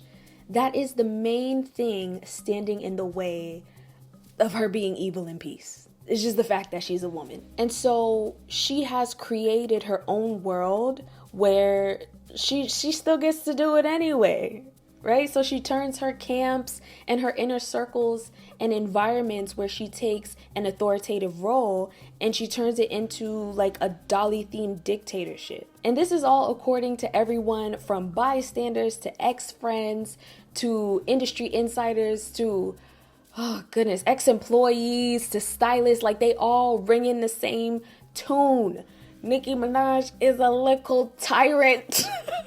But I'm gonna go ahead and do something just a little bit radical. I'm going to give Nicki the benefit of the doubt that maybe she doesn't take joy in being mean for meanness' sake, but instead she does it for the sake of others can do it. So why not go after it anyway? Why not pursue it with even more spite and entitlement? Which sucks. This is exemplary in the fact that barely any of Nicki's politics or values have held strong throughout the years. First, she's for women's empowerment. Then she's a victim blamer and an abuse apologist. One day she's the mother of the gays. The next she's using queer and transphobic dog whistles at Republican conventions. One day she's a strong and dominant woman who laughs in the face of the fragile male ego. The next day, she's calling white politicians dashing and handsome. Nicki, after all this, now I gotta find out you're a liar too? I believe this is because Nicki Minaj's value system is not centered in nor reflective of what she believes or does. She just wants the ability to be above consequence. It's not what you do, it's the freedom to do it, the authority to do it. It's power. That is a facet of power. And the most harmful issue with that is that nothing can obstruct the pursuit of power. Nothing can stand in the face of it. There is no image too jarring, no lie too bold, no blood too warm or pure to be shed in the pursuit of power. That's why she's a victim antagonizer. That's why she's kissing up to the power structures that have deemed her disposable and deportable. She's kissing up to that dehumanizing regime anyway because she wants their power. Like I said, this is all how it seems based on the detailed history that I have both studied and lived to witness. And I pray that I'm wrong. It's the same thing with Beyoncé. As someone who was a lifelong fan, I understand that just based off of the context of these women's circumstances, there's a possibility that they too are being victimized, even while they seem to be complicit in the victimization of others. I understand how complicated this all is. So these are not speculations that I want to be true of these women. No! I want them to be as talented and gorgeous and perfect as they want us to believe that they are. But I can't. Your behavior, my dear, your behavior is what disrupts my ability to do so. What I'm saying here about Nicki Minaj and even Beyoncé, these aren't just flippant, insignificant rumors about how they wore last season's fashions to this year's Met Gala or some bullshit like that. These aren't made-up stories born out of jealousy or a desire to see them fail. These are credible criticisms given to powerful, influential women for their allegiance to men accused of some very nasty behavior.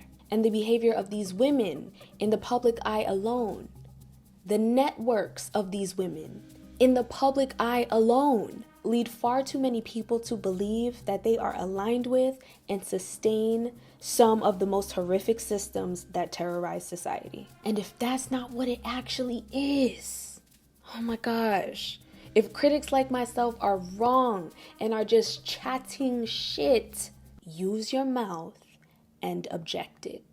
Accusations like these are not worth being so private, mysterious, above it all cunt that you allow this to be assumed of your legacy. What? If it's not true. We didn't pull these assumptions out of our ass. So the fact that they leave us to believe it is so telling because they have had their teams clean up a lot more for a lot less. Which is why Barb's, Beehive, sorry not sorry, I'm on that ass. I know earlier I was all like, talking about Nicki Minaj. I was joking. I'm on that ass.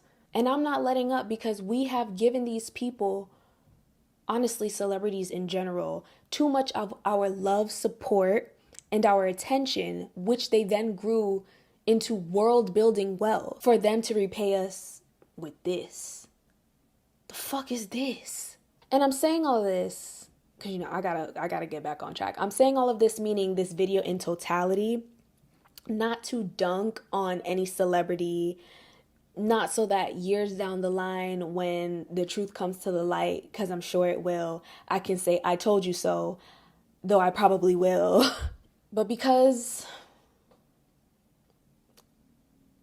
I care about you. You know, whatever. Don't make it a thing. And I care about your future and the future of your children. And I didn't need for you to buy all my albums or sell out my tours or even run up my Patreon, though it would be nice, in order to feel that for you. You being a human being is enough. So whether you love me or you hate my stinking guts, I know who I am.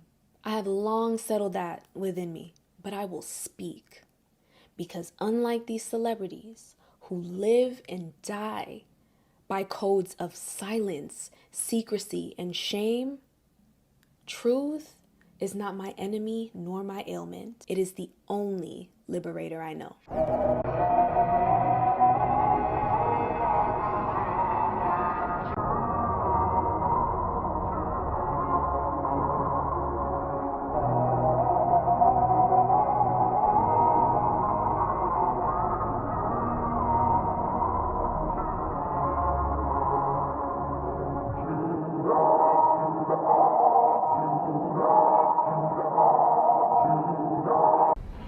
Why don't you just leave? Blah, blah, blah. Is that it? Come on, girl, is that all you got? Because those kinds of questions are not going to get you to any real truth. Trust me, I have asked them.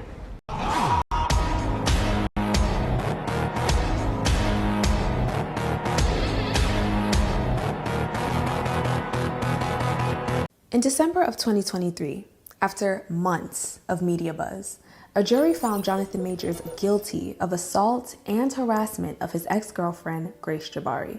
A huge focal point of this story has been that Jonathan Majors is Black and Grace Jabari is white.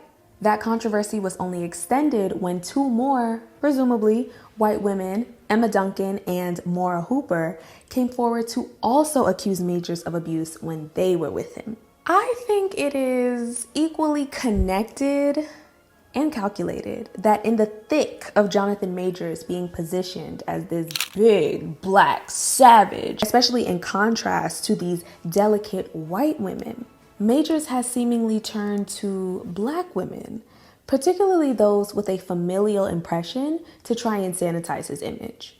You got honorary aunties of Black Hollywood, Sherry Shepherd and Jennifer Hudson, inviting him on their shows to promote his movies that ain't nobody watching. You got play cousin Keke Palmer damn near tanking her viewership by almost having him on her podcast. You got Meagan Good playing the wifey of Ironclad Devotion. And of course, to top it all off, you got Mama Bear Iyanla Van Zant, using her influence as titular Black elder to command us all to collective forgiveness. Let's start with Miss Van Zant. Iyanla Van Zant is most widely known for her hit show Iyanla Fix My Life, which originally aired on the OWN network. Now, while that show was still active, there was a pretty large group of critics basically saying,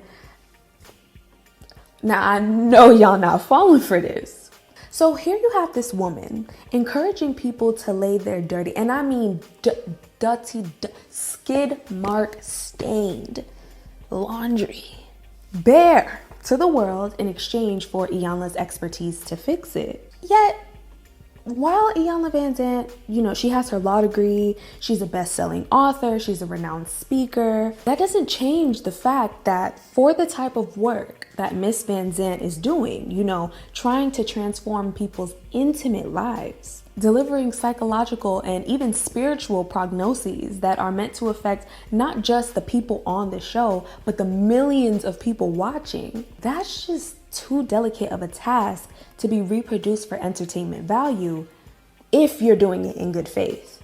I believe that you can only do that work so honestly if your end goal always somehow manages to circle back to maximizing your profits and furthering your popularity. So this is why I say Iyanla Vanzant is a titular Black elder, in that even though people don't know Iyanla Vanzant personally, and Iyanla Vanzant don't know them, her name, her fame is known enough that people trust her, and quite intimately. She's a powerful woman, and there's 1,000,001 things that she could choose to do with that power, but unfortunately, she's chosen to use it to campaign against accountability by a woman beater. A little over 6 months after his conviction, Jonathan Majors accepted the Perseverance Award presented by Iyanla Vanzant. This was part of the Impact Awards by gossip site Hollywood Unlocked. So in other words, just like imagine the Shade Room giving someone a gold medal.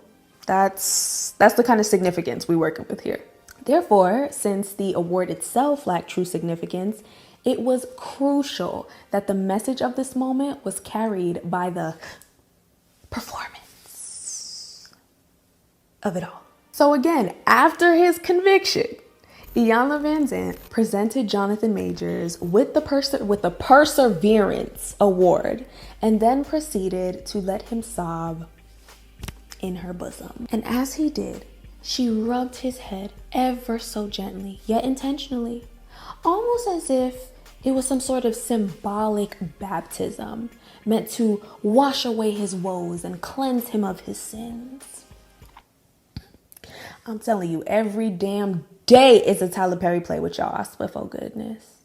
Thankfully, this little stunt did not render the redemptive results I'm sure that they hoped for, but I can't help but wonder what Iyanla Vanzant's true motive was for getting herself even involved in something like this. So in an interview with Cam Newton, she says it's because we're not gonna do that to each other.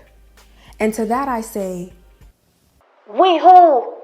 First of all, I'm doing that. I am doing that. Holding someone accountable for their own actions.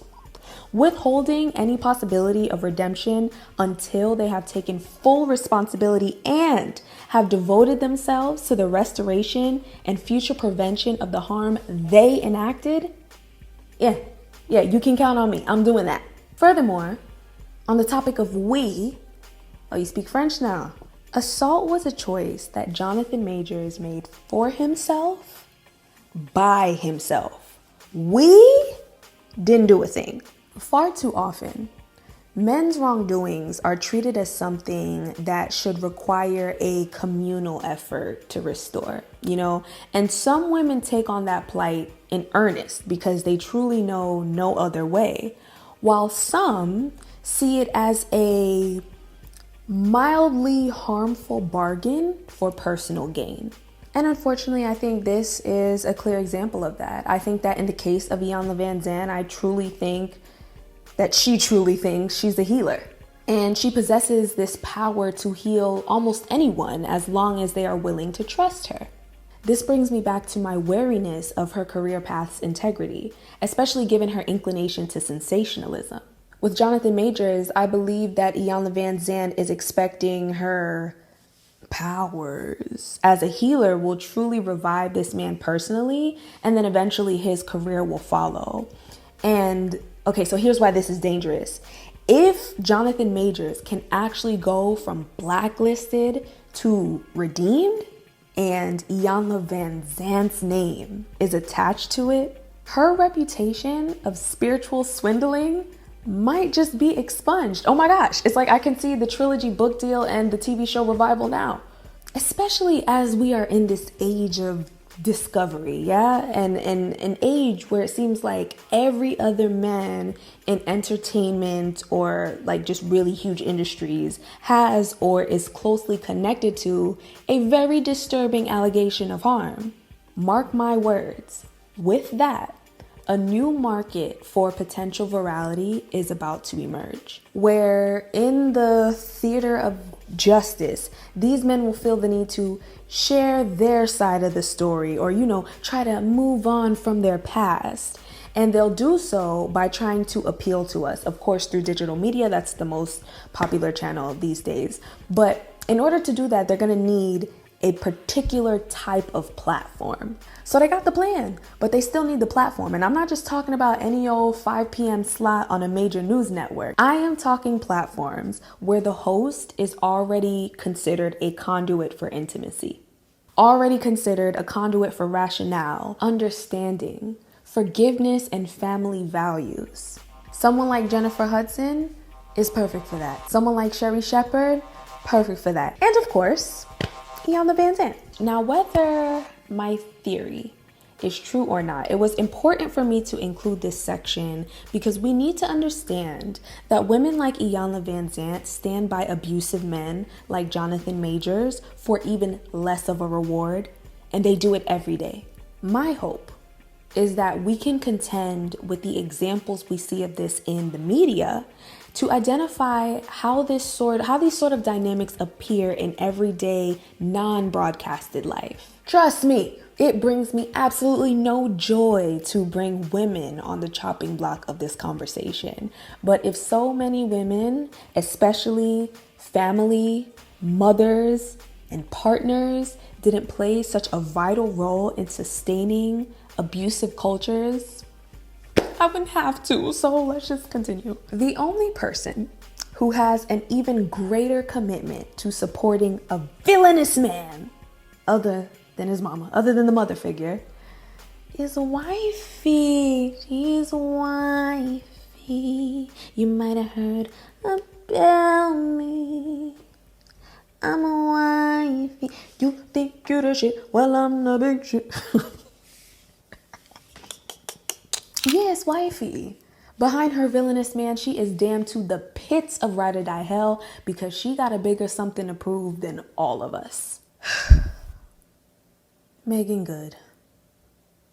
Why is what I would say.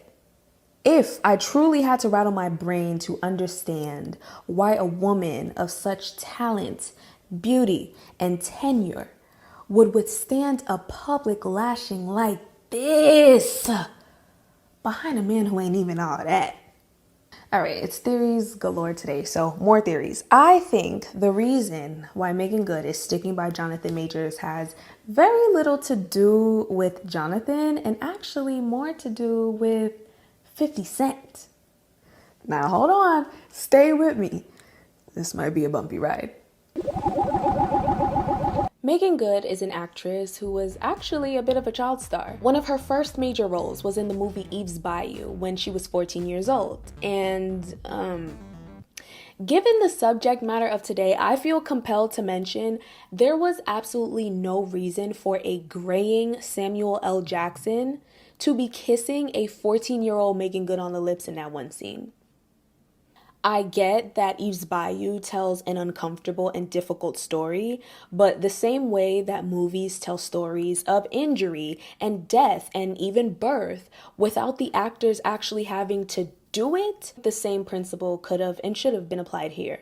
Hollywood has developed this awful habit of not simply alluding to the super disturbing and grotesque imagery, but forcing us to make eye contact with it, as if that makes it more profound or something. And I think that serves more devious interests than we care to admit.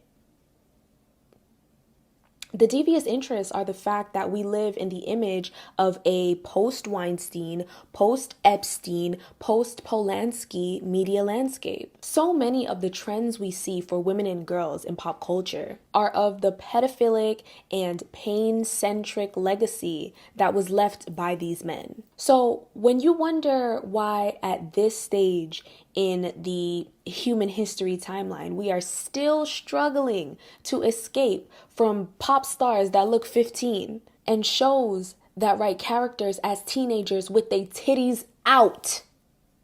And everything gotta be skinny and small and frail, and that's why. That's why. That's why then, and that's why now. Okay. After Meagan Good's role in Eve's Bayou, her popularity in the mainstream was on a modest rise until she starred as the love interest of 50 Cent in the music video for his hit song, 21 Questions. Listen, I was like 6 years old hitting that shit bar for bar. Thank you, 106 in Park. So Meagan Good's role in that music video catapulted her career both for the good and for the bad. The good because she was getting more work, really solidifying herself as a sought-after actress. But for the bad because if you're a talented, beautiful woman in the public eye and the black male gaze gets a hold of you, being so, Meagan Good did go on to become an even more popular actress, but she was pigeonholed as the pretty girl popular actress, sometimes the sexy kitten popular actress, which she spent years fighting to escape. And in retrospect, I can see why efforts have been vigilant in shifting narratives about Meagan Good that were once solely informed by how she looks rather than who she is. Hold that. Okay. From the 21 Questions music video, we fast forward to 2012, and Meagan Good is engaged to be married to Pastor Devon Franklin. Okay, when these two were engaged, part of the publicity of that union was the fact that they were waiting until marriage to have sex. Ooh, did you ask? Cause or at least I don't remember asking, but somebody in here must have asked because they wouldn't stop talking about it. They even co-wrote a book together called The Wait. I really believe that at least part of this couple's aim was to show that regardless of her public image, Meagan Good still possessed the solemnness to be something as serious and as modest as a pastor's wife. This is a very big, very significant duty. To whom, wait, what's the fucking saying? Of course, I don't doubt that there were likely other personal reasons behind publicizing her womanly modesty, but my theory is that that was the driving force, that she needed to show that in contrast to her previously sexualized and hyper desirable image, she had the capacity to be, and probably deep down always was, just not that.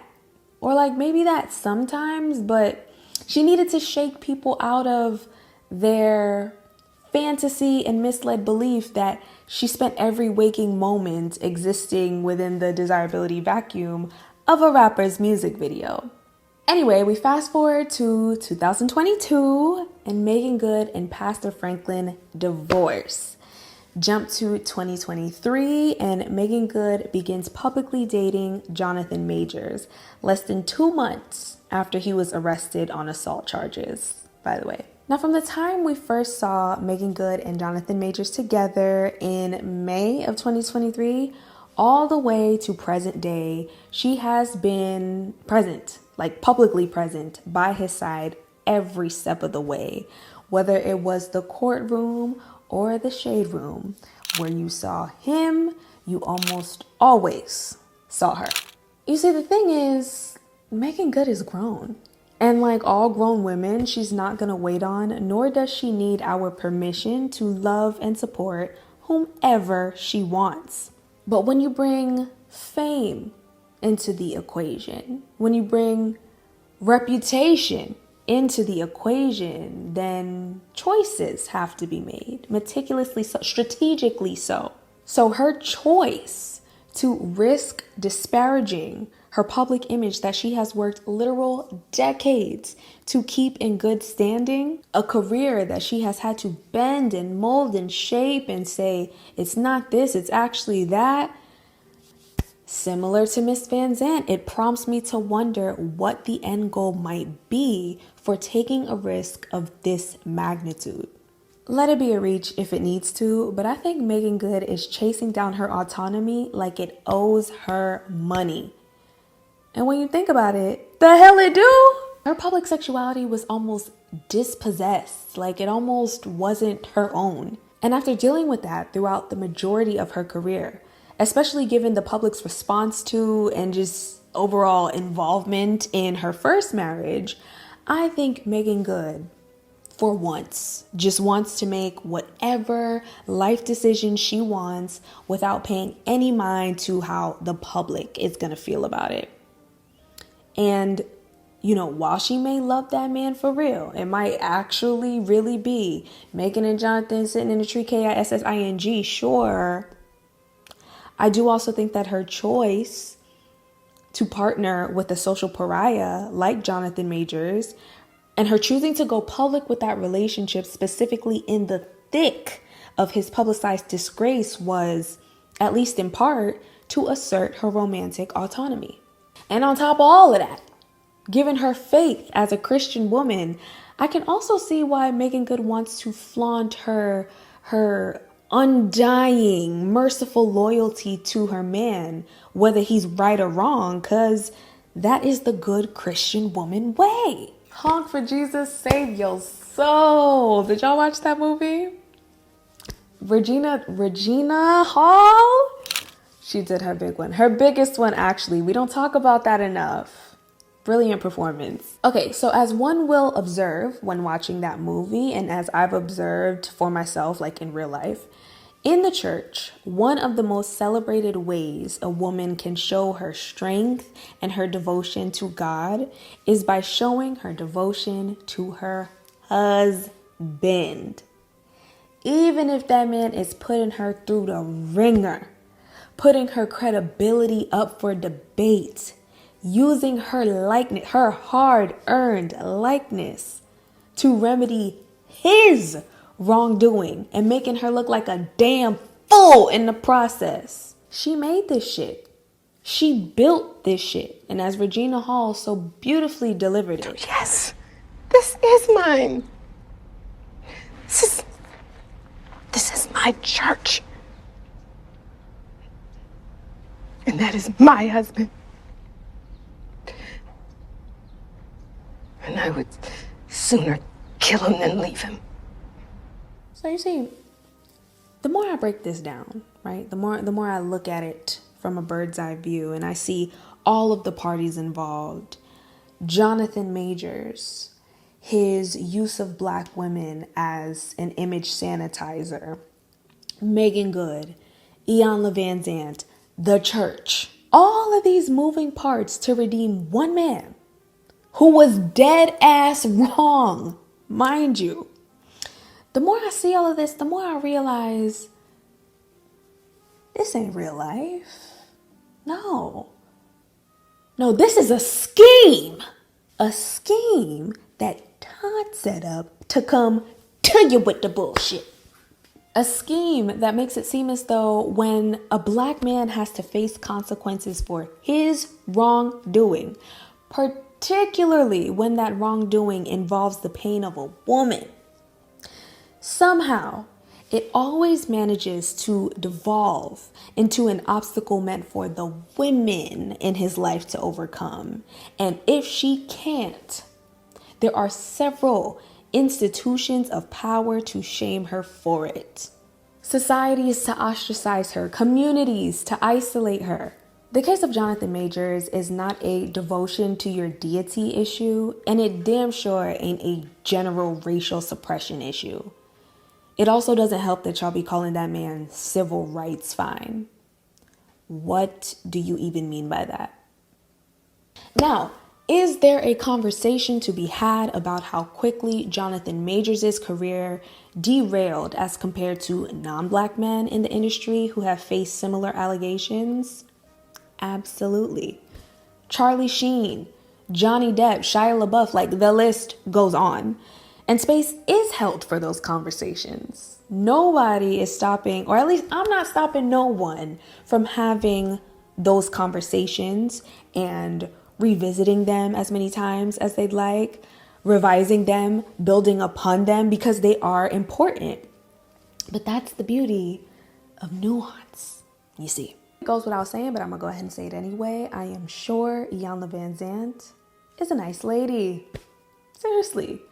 Before all of this, I kind of liked her. Like, I always knew, even when the critics were saying what they were saying, I always knew that she was low-key playing in them people's faces, but she's a great orator, very compelling, and I too speak for a living, so I noticed those kinds of things. Same thing with wifey. I am sure Meagan Good is a sweetheart, and every time someone tells a story of meeting her, they always attest that she truly was a personified field of strawberries. Love that for her. I do. But not like this. Not for this. Like I said, this is why I'm so okay if I'm reaching specifically with Meagan Good or Iyanla Vanzant. Like, the purpose of what I'm saying is just so much bigger than them. It's so much, like, I'm okay with having some holes or gaps in my guesses about celebrities for sake of getting this particular point across, all right? When women pledge their allegiance to male supremacy, it is oftentimes for sake of validating themselves. But it always comes at the cost of self. So it's a paradox, and it's pitiful.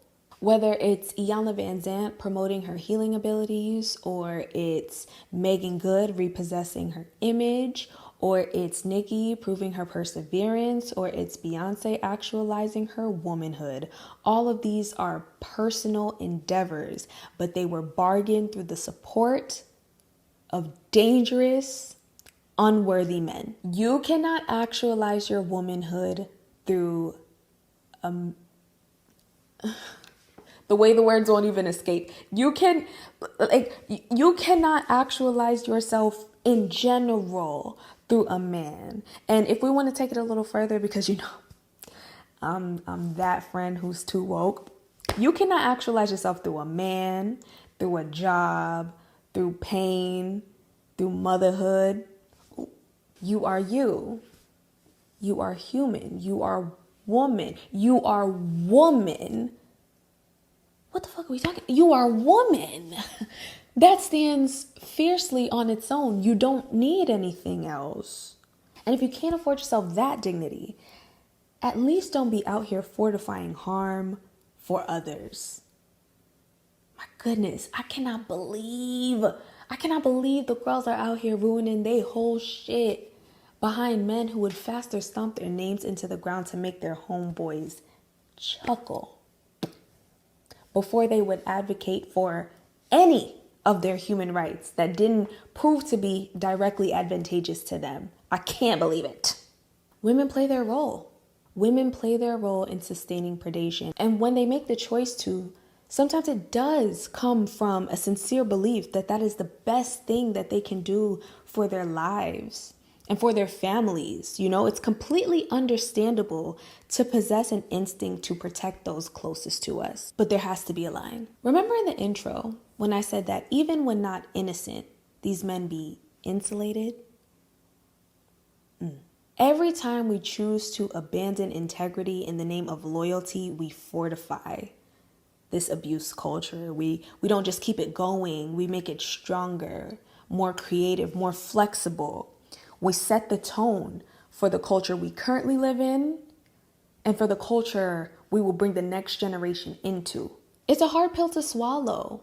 And I think that many women keep that pill bottle sealed shut because they're genuinely terrified of what they may find. That predation and abuse culture is designed to seem fun and inviting and appealing to men and boys. Yes, even our men and boys. That we live in a world committed to rearing men as vessels of egomania rather than actually sentient human beings. So even in homes where men and boys receive the most earnest love, there is still a culture of predation that may get to them first. Super hard pill to swallow. It's not nice, but it's true. I do not think this video would have been possible without bearing witness to the Me Too movement. I am so thankful for that movement and how monumental it's been. But I also hope that we realize that abuse culture cannot meet its demise with the labor being solely placed on victims to come forward. At some point, we got to realize that predation doesn't form out of thin air. Thank you. From the bottom of my heart, thank you to those who were brave enough to say me too. I invite us all to be honest enough to say him too. Yes, your uncle. Yes, your father. Yes, your son. Yes, your priest. Yes, your coach. Yes, your boss. Yes, the butcher that cuts the meat. Yes, your grandfather. Yes, your husband. Even the quiet guy on the street. The culture of abuse has influenced every single man that you meet. I think the only women more dangerous than the ones who protect predators are the ones who are acutely aware that predation does exist, but they just can't seem to believe that the men that they know can do it, or if they can do it, it's just somehow not as bad.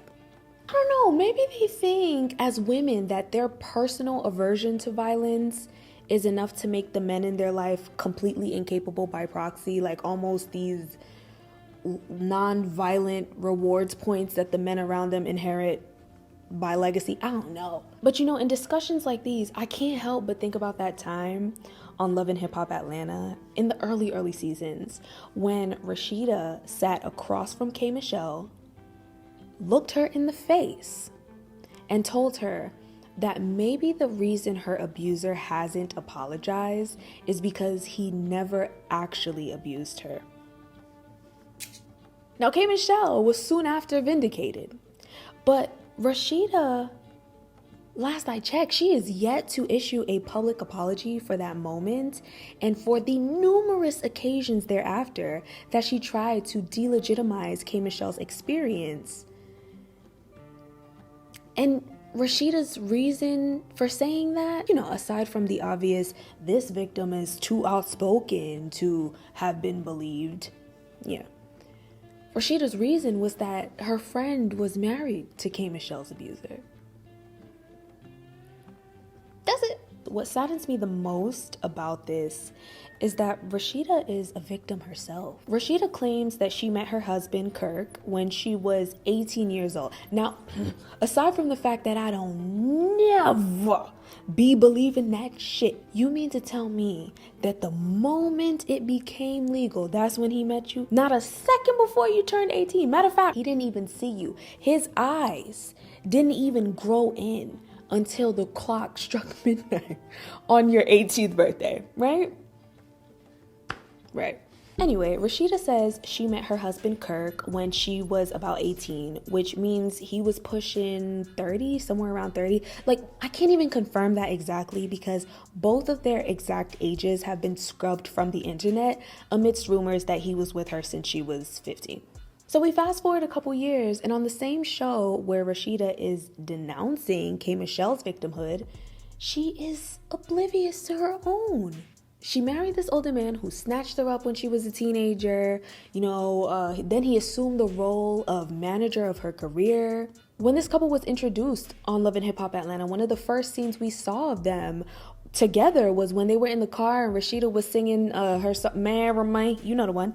And the disgust on this man's face, like he couldn't even bother to fake a smile, even though he was her manager, not to mention her husband. That same season, a few episodes later, we find out that Rashida is pregnant. He completely disrespects his wife by denying the paternity of that child and encouraging her to get an abortion, even though she clearly did not want to. And in the wake of that tension, he traveled to a cabin, cheated on Rashida with 2 women. on camera. And as a reminder, Rashida was pregnant during all this. A few seasons later, Kirk then went on to conceive a child outside of their marriage. And this is the woman who struggles to believe that a man that she knows could be an abuser. Rashida may not have been the same kind of victim that K. Michelle was, but by my observation, her refusal to believe victims, her inability to not allow her close relation to these men to believe that they can't be harmful, it cost her just as much, if not more, than it did K. Michelle. And Rashida's frustration with hearing people's opinions about her personal life which she chose to put on TV, mind you, it kind of baffles me, because it's the same grace that Rashida denied K. Michelle that strangers are using to caution Rashida for the situation she's currently in. Because unlike Rashida, we recognize that condemning harm should not operate on a need to see it to believe it basis. As women, when we proactively protect each other, when we retrospectively defend each other, we protect ourselves, because obviously no one else will. Now, as much as I would prefer for it to be this way, I know that it's not only women and femmes watching this video. It's also men and people of other gender expressions who benefit from male privilege. They are watching too. And maybe some of y'all have made it this far without catching a stray.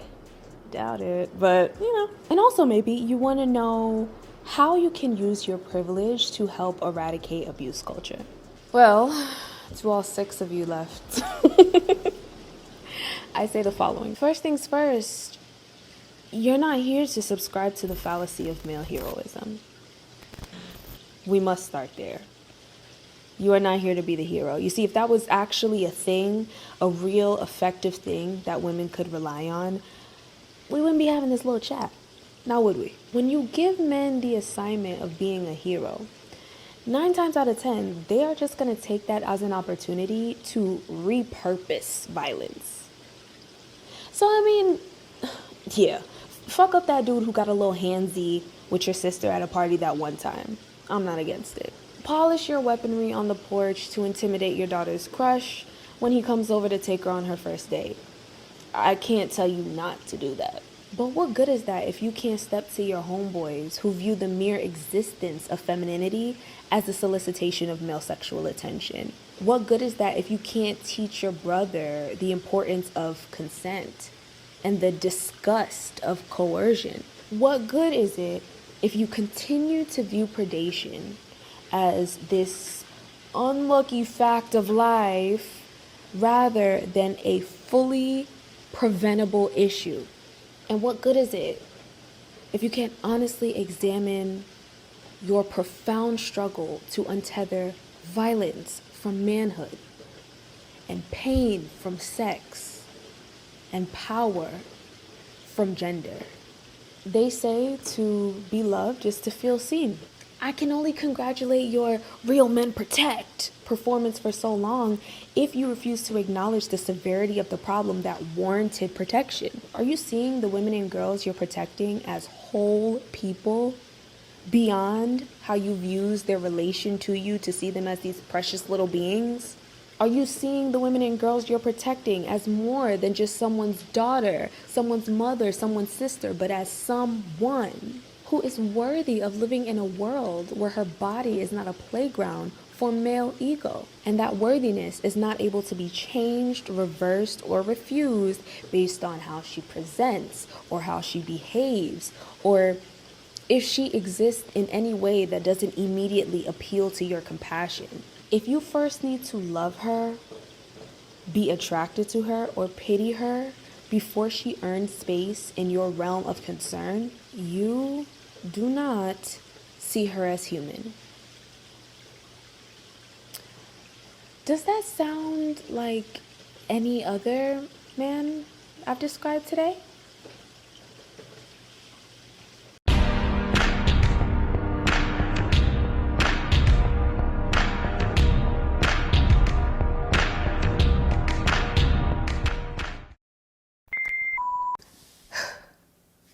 I want to leave you with this. By the time this video is released, Diddy has probably just received his sentencing. Now, this may come as a surprise, but I actually didn't follow that trial super closely.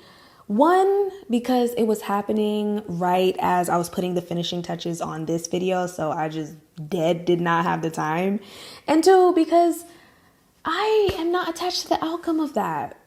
I think I might have been at first, but with time, yeah, no. If you think this video was made to ignite a desire to see these men criminalized, I fear you missed the point. Do I want to see these men punished? Yes, absolutely. But am I particularly attached to that punishment being enacted by the American justice system or any governmental system per se? Not really. Actually, I would argue that this collective foaming at the mouth to see these men in handcuffs awaiting carceral punishment is proof of us being successfully propagandized. Or should I say, cop-agandized. To see the police and the courts and the legal system in general as heroes who came to save the day, instead of the ones who let men like Diddy run rampant for 30 plus years straight. Instead of the ones who routinely turn victims away. Let me be clear. I do not fuck with the carceral system.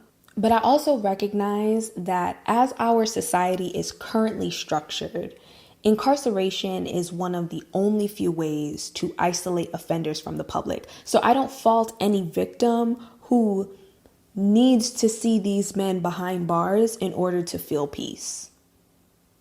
Multiple things can be true at once.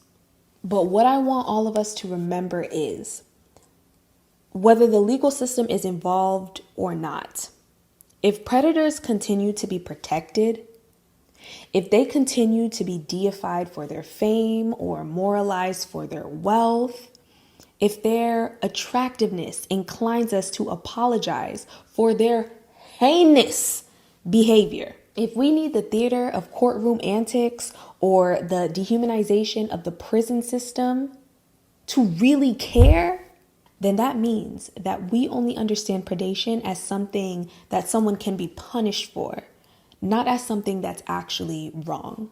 Which then moves the task away from abuse eradication and onto consequence evasion. Don't you see?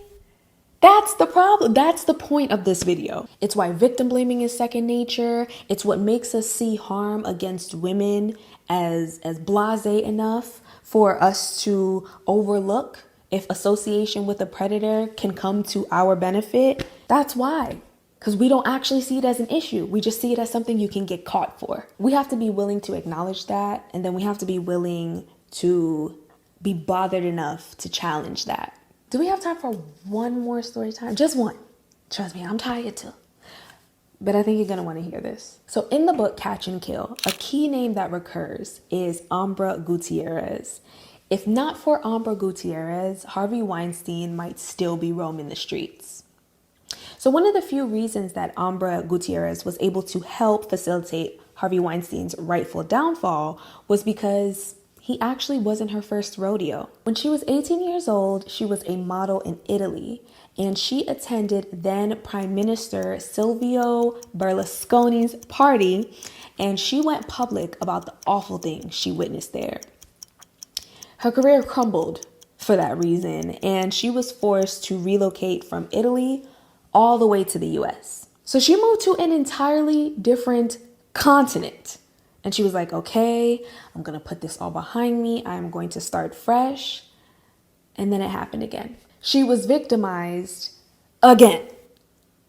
And because she had dealt with this before, because she knew the dynamics of power that she was up against, when she was instructed to wear a wire around Harvey Weinstein and she was able to get his confession on tape, yeah? Like, oh my gosh, the police are so the police sat there, undercover in the hotel lobby, listening live to the wire as Harvey Weinstein admitted all of this wild shit to Amber Gutierrez after he confessed to assaulting her. The cops were all like, yes, we got it. Just to do nothing with it. Absolutely nothing with it. But back to the story, I just wanted to include that part. Like, yes, the police were involved. They got the confession on tape. They still didn't do shit. Anyway, how Amber was able to use that taping in order to take Weinstein down was the fact that she was also recording a backup of the conversation on her cell phone. Then she sat on that recording for years and years. And then by some miracle, she came in contact with a man named Ronan Farrow, a journalist with a law degree who also happened to be white and a man and protected under nepotism because his father is Woody Allen. Woody Allen is a big-time Hollywood name, also a predator himself, who allegedly abused one of his daughters and then eventually married the other one. Look it up.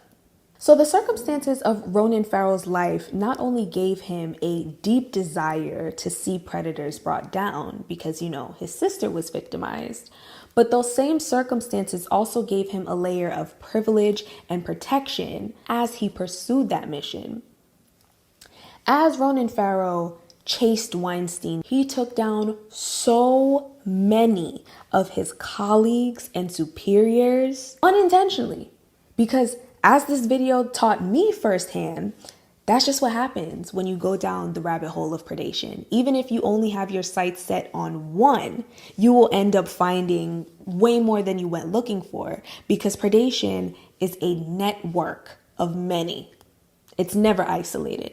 Ronan Farrow needed all of that backup to see this mission through because he wasn't up against a person. He was up against a pyramid. A pyramid. Harvey Weinstein wasn't just a Hollywood exec. He was a media titan, a tabloid intimidator with connections to the district attorney's office, law enforcement, Israeli private intelligence. Not to mention the 7-figure NDAs he was just throwing up in the air like confetti every time he violated someone because he also had money. Loads of it. Y'all, we have no idea. As regular people, we have no idea just how shielded and powerful some of these predators really be. So let's take it from the top. Amber Gutierrez had to have these incredibly unique experiences before she met Ronan Farrow, a man with incredibly unique insights and access. And because at that point she had signed an NDA with Weinstein, she technically couldn't distribute his confession herself, but it still had to get out there. So to ensure that, Ronan Farrow had to essentially record her recording of the recording. He had to bolt down the street. Child, when I say that book was cinematic, he had to bolt down the street of Manhattan.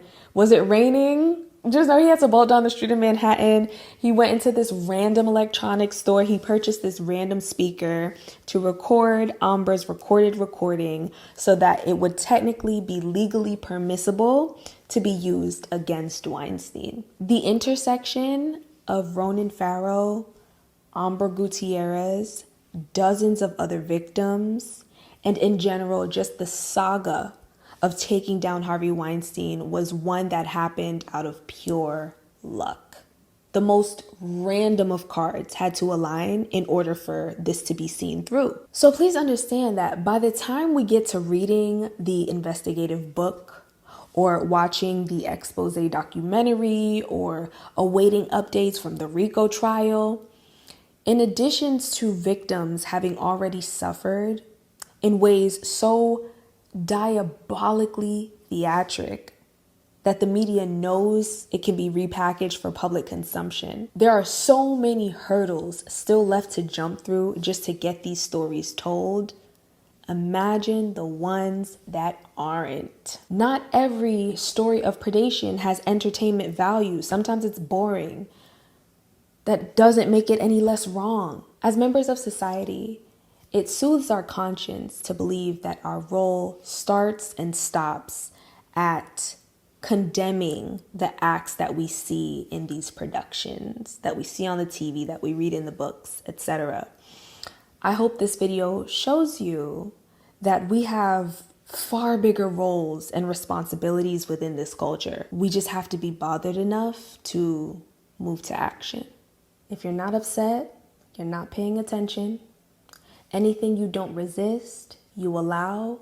And no matter how hard they try to convince us otherwise, the truth is not our enemy. It is the only liberator we know.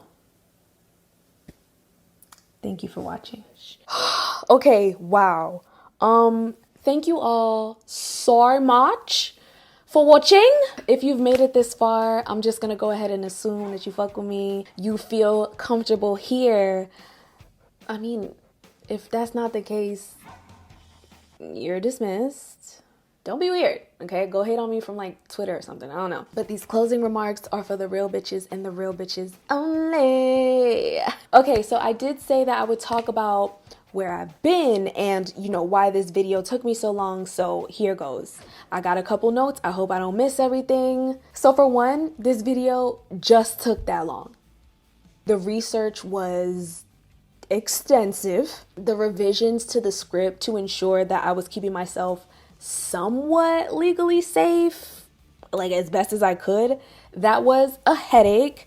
And the subject matter was fucking triggering. Not only did I have to relive my own trauma and, you know, go through the motions of that, but I had to look at society and my community even closer and be honest about what I found. Grieve what I found. Grieve, y'all. Tears, snot, sleepless nights. No, this video fucked me up for real. I can't even lie. But I would do it again. Like 100%. Now, in my last YouTube video, which I think was uploaded probably 2 years ago to the day, or at least close to the day. But yes, in my last YouTube video, I remember saying that, you know, I can't wait to show y'all what I have lined up. You know, I was in my brand new studio, and that truly was the plan. But then, what can I say? The ways of the world showed its ass and planted so many shifts within me. I had to push that plan to the side. I had to realign myself as a messenger and not the message. And in that time, I had to sort of untether myself from the expectation of reward from my job, because I found myself making decisions based on the pursuit of reward rather than the integrity of my work. And that's a big ol' no-no. And in order to do so, I felt I needed to spend some time doing my work for less popularity to really determine if me I do it for the love or me I do it for the likes. You see, like, is this about emotion or is this about motion? Yeah, I had to ask myself that. And after literally a year plus of that boot camp, really, I can honestly say this is what I love to do. I still feel like this is what I'm meant to do. And that was a question that was up in the air for me for honestly, for okay. So my last video went up May of, what was that, 2024? Yeah, so like the year prior to that, I was wondering, like, do I even like this shit for real still? Do I really? The answer is yes. Love it. Like, literally can't even go a day without it. This is my job. I love my job, guys. And I want to keep doing it. Maybe not at the same rate or high level of visibility as before, but this is my path. And I'm so happy to be walking it. In this time, I wasn't completely inactive though. I know you didn't see me on YouTube, but as some of you know, I was on Patreon. Okay, listen, I know that is like red alert, red alert. I say that word and the people go scrambling, they go fleeing. But listen, this is not necessarily a pitch. I just want to tell you a little bit more about my digital life over there. I know times are freaking so tumultuous. Shit. If I would have knew times was going to be this hard, I would have traded my first stock while I was still in the womb. Damn. Okay, so I've been mostly on a site called Patreon. For those who don't know, Patreon is a subscription-based platform for digital creators. And I have seen your comments. I have seen the people suggest that I made this change from YouTube to Patreon because I'm trying to make more money. Ha! It's a good one. But at least on Patreon, I don't have to censor my speech for fear of being demonetized, which is something that has happened to so many of your favorite videos of mine.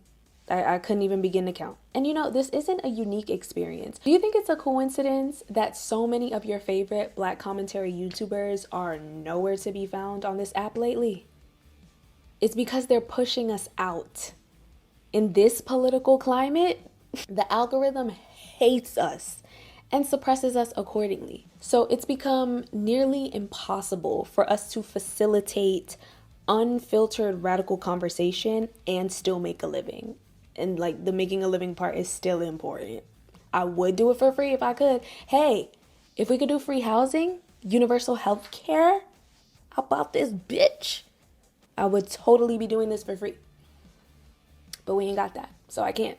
I am on Patreon, not because I'm trying to maximize profits, but because for the type of critic I am, I mean, you watched the video.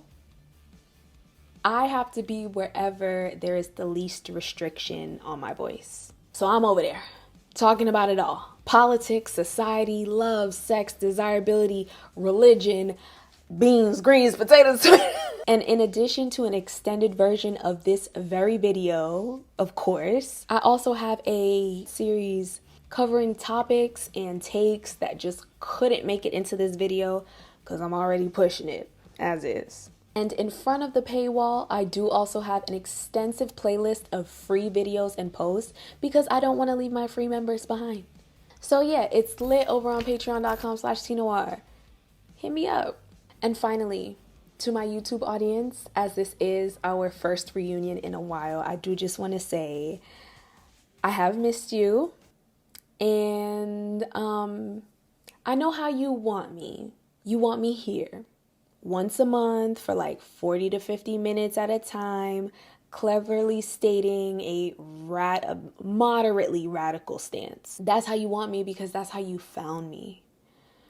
I'm here to tell you that I've outgrown those shoes. That doesn't mean I've sworn off YouTube forever. I still plan to be back from time to time, but for now, I am planting seeds in another garden. So if, and only if, you see value in that, I would love for you to join me. Be sure to leave your thoughts and your comments down below if you dare. And you know what, while I'm on my way out, I think I'm just gonna say some thank yous because this has been a long time coming and I do feel it necessary. So first thank you I want to say goes to the Black women who inspired my looks today. Whoa, oh my goodness, Black women, you truly are the blueprint of all things inspiration, all things innovation, all things light and life. Thank you to those I love and those who love me, who were understanding that I had to put my head down for a year plus and just grit my teeth through the most potent growing pains I've felt in my journey thus far. Every patron who has seen me through unpolished thought, every viewer who has messaged me telling me how much my voice was missed. I saw them all, y'all. The messages, the DMs, the emails even. How y'all got my email? Either way, thank you to every person who saw me outside and was like, look, I'm not trying to fuck up the function. I know we're here to have a good time and not talk about work, but you be talking that shit in them videos. When is the next video? I thank all of you for trusting me and for knowing that I wasn't just sitting here twiddling my thumbs and reserving space for a different me, even though you hadn't met her yet. But I am here now, and to mine eyes, I am pleased. So thank you. Thank you for watching. Until next time. Bye.